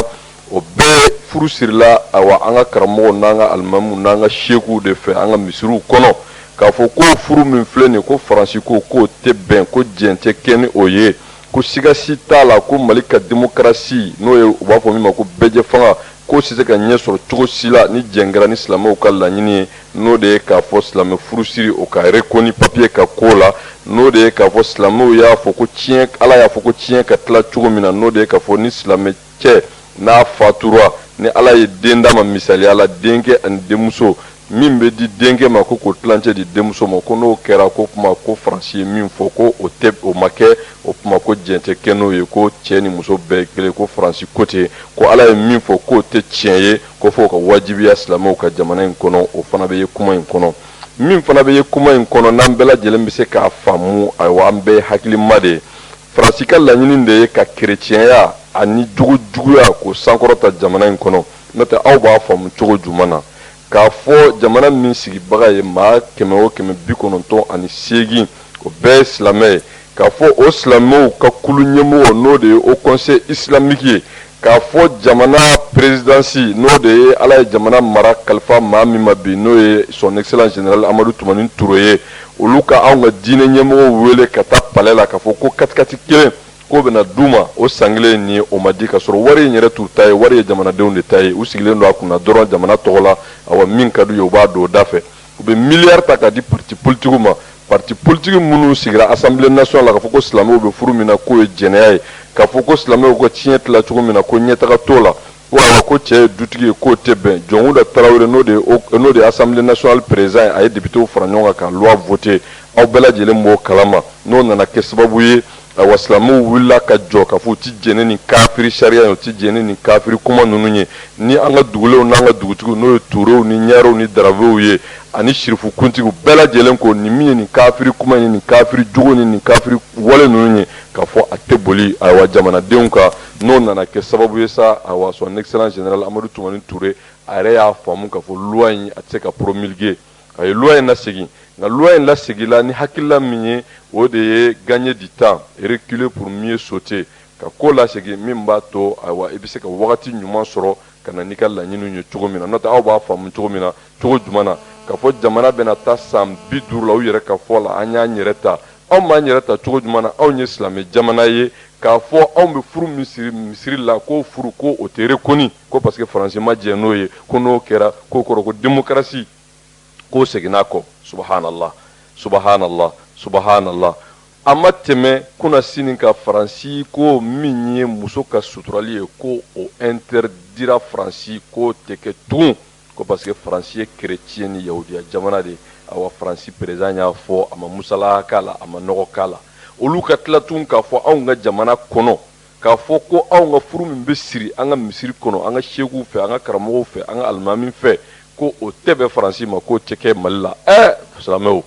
a ye kunun dɛ a ka ko ninnu faamu o tuma anw y'a faamu k'a fɔ o conseil islamique président n'o de ye Alhaji Mamudu Diko ye a n'a ka kulu hɛrɛma ye a n'an ka karamɔgɔw n'an ka alimamiw a n'an ka laada ɲumantigiw n'o ye Ɲarew ni Turew ni Darawew ye n'u bɛɛ lajɛlen faralen don ɲɔgɔn kan nin ko in na ani an ka seku baw n'o de ye an ka sirifu kuntigi ye n'o de ye sirifuw ka sirifu ye k'a fɔ olu bɛɛ lajɛlen bɛ au conseil islamique kɔ nin ko in na n'o de ye k'a fɔ fɛn o fɛn n'o bɛ dankari Alahu subahana wa taala ka kuma na a bɛ dankari alakira alayhi salatu wa salam ka kɛwale n'a ka fɔta la n'o de ye silamɛ furusiri ye n'o de ye tiɲɛ tilacogo ye n'o de ye cɛ ka dutigiya ye k'a fɔ a tɛ boli olu kan a tɛ boli u ka kalandenw kan a tɛ boli a fa ka kalandenw kan anw y'a faamu k'a fɔ silamɛw ka fara ɲɔgɔn kan awa ala ko la summa alakira ko la alayhi salatu wa salam o de bɛ kɛ sababu ye Faransi kelen bɛ ka mara min wajibi anw ka jamana ɲɛmɔgɔw kan an bɛ se ka kisi o tɔɔrɔ ma cogo jumɛn na aw b'a faamu cogo jumɛn na ka miliyari ta k'a di parti politigiw ma minnu tɛ ala fɛ u tɛ ala kira fɛ alayhi salatu wa salam u tɛ silamɛw fɛ u bɛ tila ka taa luwa ta ko silamɛw bɛ furu min na k'o ye jɛnɛya ye nka silamɛw ka kuluba n'o de ye conseil islamique ye ayiwa katikati kelen jamana wari la u kubaniyana la subhanallah subhanallah subhanallah o faamuyara kuma in kɔnɔ an bɛ min fana faamu kuma la yan'an ka wuli o de ye k'a fɔ Alhaji Mamudu Diko y'a jira k'a fɔ olu tɛ ils sont pas des idiots kɔrɔ ye mun ye olu tɛ lakalakatɔ ye u tɛ laluma ye k'a fɔ n'i y'a ye terrain min fɔra k'a fɔ ko ayiwa Amadu Tumani Ture y'a di au conseil islamique ma n'o de ye au conseil siège ye ko a m'a di ko Amadu Tumani Ture m'a di ils n'ont fait que confirmer ko Alpha de y'a di ayiwa au conseil islamique président de y'a fɔ ko nka u ye mun kɛ u ye tuma min na ni ayiwa n'o de ye ayiwa an b'a fɔ maa min ma ko libanɛkɛ ni o ni kerecɛnw cira ɲɔgɔn na dugukolo dɔ la k'a fɔ dugukolo min don ko kabini tubabuw bɛ jamana in kɔnɔ tuma min na ko kerecɛnw de tun ta ye dugukolo in ye ko nka ko terrain in tun bɛ ayiwa libanɛkɛ in fa tɔgɔ la ko libanɛkɛ in y'a essayé ka terrain yɛlɛma k'a k'a tɔgɔ ye n'o ye George ye ayiwa kerecɛnw wulila ka plaintes déposer k'a fɔ k'u ta ye yɔrɔ ye k'a ka segin u ma o tribunalu nana kun cɛ yɔrɔ min na n'o nana fɔ k'a fɔ ko k'a di libanɛkɛ ma komi Alhaji Mamudu Diko y'a fɔ cogo min k'a fɔ sariya t'anw ka jamana in kɔnɔ ko juges ye surɔfɛn caman fara ɲɔgɔn kan k'a minɛ ka yɔrɔ di ayiwa min ye libanɛkɛ ye k'a d'o ma kerecɛnw wulila parce que dɛmɛbaga b'olu la n'o ye Faransi ye ani Vatican ye u ye pression kɛ an ka gouvernement kan o tuma gouvernement fana wajibiyara sa ka libanɛkɛw wele ka miliyari tilancɛ ani kɔ d'a ma k'a k'o minɛ a ka papier in segin ayiwa kerecɛnw ma u kɛlen tuma min na sa u ye mun kɛ u ye silamɛw hakili suɲɛ ka taa yɔrɔ dɔ yira ayiwa ACI la ko nin fana ye silamɛw ta ye ka sɔrɔ o tɛ dɛ u ye jamana wari de ta k'a di libanɛkɛ ma ka dugukolo in segin kerecɛnw ma pour que kerecɛnw ka hakɛ olu ka bonya o ka d'u ma ka silamɛw tereke u y'o de kɛ o kɛlen kɛ tuma min na sa u taara yɔrɔ dɔ yira ACI la ko nin ye silamɛw ta ye an bɛɛ lajɛlen b'a dɔn miliyari tilancɛ ani ka taa terrain kelen di mɔgɔ ma ACI la ninnu ka jan ɲɔgɔn na dɛ o tuma sa an y'a faamu o bɛɛ lajɛlen kɔfɛ o conseil islamique président n'o ye Alhaji Mamudu Diko ye tuma min a y'a ɲini jamana faama fɛ k'a fɔ ko ayiwa min ye ka o conseil islamique dɛmɛ k'a fɔ fɛnba don nka sen t'a kɔrɔ jamana ɲɛmɔgɔ ye min fɔ ko n'i b'a fɛ k'i ka wara faga k'i yɛrɛ k'a kunkolo minɛ o tuma kuma an bɛ kuma in yɛrɛ kun cɛ o de kan silamɛw summa min ala kɔfɛ ala kɛra kɔfɛ alayhi salatu wa salam minɛbaga si tɛ silamɛya la ni silamɛw yɛrɛ tɛ o tuma aw bɔra cogo min na ka kɛ kuluba ye ka fara ɲɔgɔn kan n'o de ye a karamɔgɔbaw ye a alimamibaw ye a sekubaw ye fo ka taa se sirifu kuntigi ma n'o de ye sirifuw ka sirifu ye a ka ciden n'o de taara kɛ sadi 26 mars la k'a fɔ silamɛw tɛ jɛ n'a ye abadan min ye Faransi ka kuma juguba in ye k'a fɔ alakira alayhi salatu wa salam ka nin diinɛ in ko k'o tereke duguma k'a fɔ ayiwa anw tɛ jɛ n'o ye o bonya min ni silamɛya y'o kɛ ni silamɛw y'o kɛ jamana in kɔnɔ ni diɲɛ bɛɛ bɔra kalama sikasi t'a la o conseil islamique ye wele min da dimanche don n'o de ye k'a fɔ silamɛ cɛ a muso a denmisɛnnin an bɛɛ lajɛlen ka bɔ ka taa yɔrɔ min n'an b'a fɔ palais de la culture wele kun ye mun ye aw bɛɛ lajɛlen k'a faamu k'a fɔ jɔnmaya ni dɔgɔyama ni tɔɔrɔ min bɛ silamɛw kan jamana in kɔnɔ n'o de ye ka silamɛw ka furu ka dankari o la n'o de ye k'a fɔ ala ko ka tiɲɛ tila cogo min na k'o tɛ bɛn Faransi ma n'o de ye k'a fɔ cɛ ye dutigi ye ko droit de l'homme ko Faransi ko k'o tɛ bɛn k'a sɔrɔ o Faransi jamana kelen yɛrɛ kɔnɔ an bɛɛ lajɛlen b'a dɔn cɛ ni cɛ olu b'u wasa don ɲɔgɔn na bɛn kelen don n'o ye Faransi yɛrɛ maire n'o de ye Bernard Delanoë o yɛrɛ o ye o mɔgɔ dɔ de ye n'an b'a fɔ ko lutuya o dogolen tɛ mɔgɔ si la bɛɛ b'o kalama an bɛɛ lajɛlen b'a dɔn o Faransi sigilen don ko min kan o ye kerecɛnya ye o kerecɛn ɲɛmɔgɔ ninnu minnu bɛ Suisse minnu bɛ Allemagne minnu bɛ États-Unis minnu bɛ Faransi minnu bɛ Suède minnu bɛ Danemark kɛ kelen b'u kɔ k'u binna denmisɛnnin fitininw kan san 5 san 7 san 8 dama maga o kuma la nka an minnu b'an ka furu siri misiri la ko ala kira ko alayhi salatu wa salam k'a fɔ ko o papier tɛ ko la ko diɲɛ tɛ kɛ n'o ye ko parce que ko Faransi ko k'o tɛ kɛ silamɛw a ye kunu a ka ko in faamu fara ɲɔgɔn kan ala kama summa ala kira kama alayhi salatu wa salam ka tugu an ka ɲɛmɔgɔw kɔ ala ko la o de b'anw wasa o de b'anw kisi Faransi n'a dɛmɛbaga juguw tɔɔrɔ ma jamana in kɔnɔ fɛn o fɛn n'i ma wuli k'i jɔ k'i cɛsiri anw bɛ taabolo min na n'o ye bɛɛjɛ fanga ye u b'a k'i kan o tuma anw de ye majorité ye anw de ta ye tiɲɛ ye anw de ko ala kira ko alayhi salatu wa salam anw de ko silamɛya o tuma anw bɛ mun de kɔnɔ sa n'anw tɛ wuli k'an fanga fara ɲɔgɔn kan n'an ka nafolo ye n'an ka se ye n'an ka dɔnni ye ka kɛ kuluba kelen ye min ye au conseil islamique k'a yɛrɛ ta ka katikatiw sɔrɔ a yɛrɛ ye a ka siège ka jɔ a yɛrɛ ye a k'a ka conférence baw kɛ ni ninnu ye maaw fara ɲɔgɔn kan ka na jɛnɛya lafasa ka misi lafasa ka walidenw julankolon bɔ télé la ka kojugu bɛɛ lajɛlen daga jamana in kɔnɔ o tuma munna silamɛw tɛ fara ɲɔgɔn kan ka maga alimamibaw wele awa min ye silamɛ ɲɛmɔgɔbaw ye k'olu wele ka dunanbaw wele ka diinɛ ɲɛmɔgɔbaw wele diɲɛ bɛɛ k'a dɔn k'a fɔ Mali ye silamɛ jamana ye Mali ye ayiwa fara ɲɔgɔn kan ye ala ko de ye ala kira ko de ye alayhi salatu wa salam k'a fɔ Mali tɛ chrétien jamana ye yahudiya jamana tɛ o tuma silamɛw o conseil islamique ka laɲini belebele dɔ ye nin ye aw k'a faamu ka fɔ faama minnu m'anw kunna u tɛ silamɛya fɛ u t'a dɛmɛ u tɛna nafolo don a la o ye kuma ye bɛɛ lajɛlen y'a faamu ka miliyari ta k'a di parti politigiw ma u ka taa fɔ ko ala ka diinɛ suma ala kira ka sunna alayhi salatu wa salam ko ɲɛtaga t'o la an bɛɛ lajɛlen y'a faamu k'a fɔ ninnu tɛ ala fɛ u tɛ ala kira fɛ alayhi salatu wa salam silamɛya man d'u ye komi an ka ɲɛmɔgɔba y'a fɔ cogo min n'o ye conseil islamique président ye an b'a faamu kumakuncɛ la silamɛw min ye conseil islamique ka nin weleba in ye k'a fɔ silamɛ furusiri n'o de ye kɔdiko ye min de ye k'a fɔ silamɛw bɛ furu min siri misiri kɔnɔ k'a fɔ Faransi ko diɲɛ tɛ kɛ n'a ye awa o de y'a to assemblée nationale ma sɔn k'a fɔ silamɛw ye loi min n'u y'a ban kɛra ma k'a fɔ segin ka taa k'a kan min ni ala ko tɛ bɛn min ni ala kira ko tɛ bɛn alayhi salatu wa salam min n'an ka laada ɲumanw tɛ bɛn ni tuurew ni ɲaarew ni darabew y'a fɔ k'a fɔ ko ka bɔ a la assemblée nationale banna ma n'a président de ye Jɔnkunda Tarawele ye u ye papier in da kɛrɛfɛ u m'a da kɛrɛfɛ ni laɲini foyi ye parce que Faransi ko nin ko min filɛ nin ye ni sɔn kɛra a ma silamɛya bɛ fanga sɔrɔ jamana in kɔnɔ k'o bɛna kɛ menace de ye démocratie ma kuma in yɛrɛ n'a b'a fɛ k'a faamu a ɲɛ k'a kɔrɔ de ye o ye k'a fɔ ala ko bɛ yɔrɔ min na ala kira ko bɛ yɔrɔ min na alayhi salatu wa salam silamɛya bɛ yɔrɔ min na ko démocratie tɛ ɲɛ sɔrɔ yen ko tuma u ka cogoya bɛɛ lajɛlen kɛ min b'a to silamɛw ka laɲini n'o de ye awa silamɛw ka furusiri ye n'o de ye silamɛw ko tiɲɛ ka tila cogo min n'o de ye cɛ ye dutigi ye n'o de ye an ka laada ɲumanw n'an tabiya ɲumanw ko fo k'o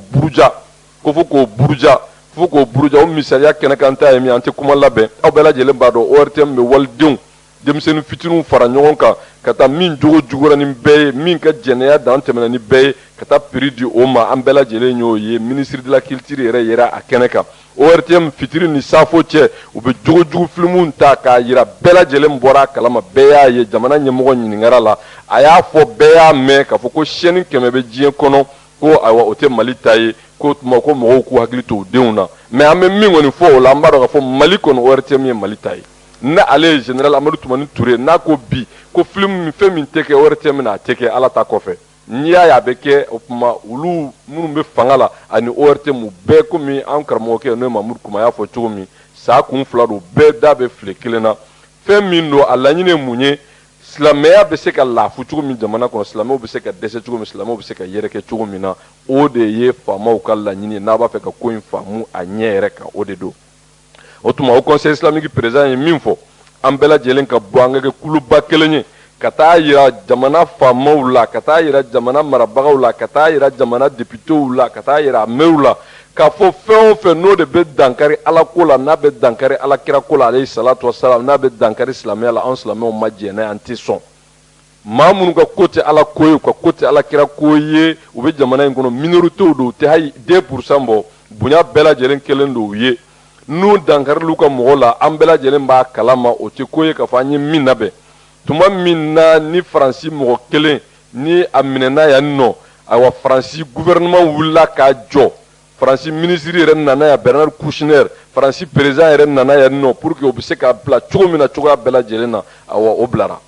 nka min ye silamɛw ka furuko ye min ye silamɛw ka tiɲɛ tilako ye min ye ka fɔ cɛ ye dutigi ye anw yɛrɛ ka jamana kɔnɔ yan Assemblée nationale n'a président ye Jɔnkunda Tarawele ye olu ka ban ka jɛ n'a ye ka fɔ silamɛ furusiri ko papier ka ko la silamɛw a wuli ka jɔ o tuma o conseil islamique ye wele min da silamɛw yɛrɛ ka jɔ n'u yɛrɛ ye o bɛ se ka kunnafoni lase cogo min na n'o de y'u ka mobili sɔrɔ u yɛrɛ ye u ka jamana bɛɛ lajɛlen na ka wuli ka jɔ kɛ k'a fɔ a y'an bila baara min na nin de don faamaw bannen don min ma o ye nin ye faamaw sɔnna min ma o ye nin ye an yɛrɛ bɛ se k'an yɛrɛ dɛmɛ min na n'o faamuyara an bɛɛ lajɛlen bɛna dɔn k'a fɔ conseil islamique bɛ baaraba min na a mago bɛ silamɛ bɛɛ lajɛlen ka dɛmɛ na alimamiw ni dɔnnibagaw ni karamɔgɔw bɛɛ lajɛlen farala ɲɔgɔn kan nin kuluba in kɔnɔ ni laɲini min ye o de ye ala ko summa ala kira ko alayhi salatu wasalam o tuma an yɛrɛ b'a fɔ bamanankan na ko jɛgɛ fanga ye ji ye silamɛya fanga ye silamɛw de ye ala ta kɔfɛ summa ala kira ta kɔfɛ alayhi salatu wasalam o tuma an bɛ welewele min da silamɛ bɛɛ lajɛlen ye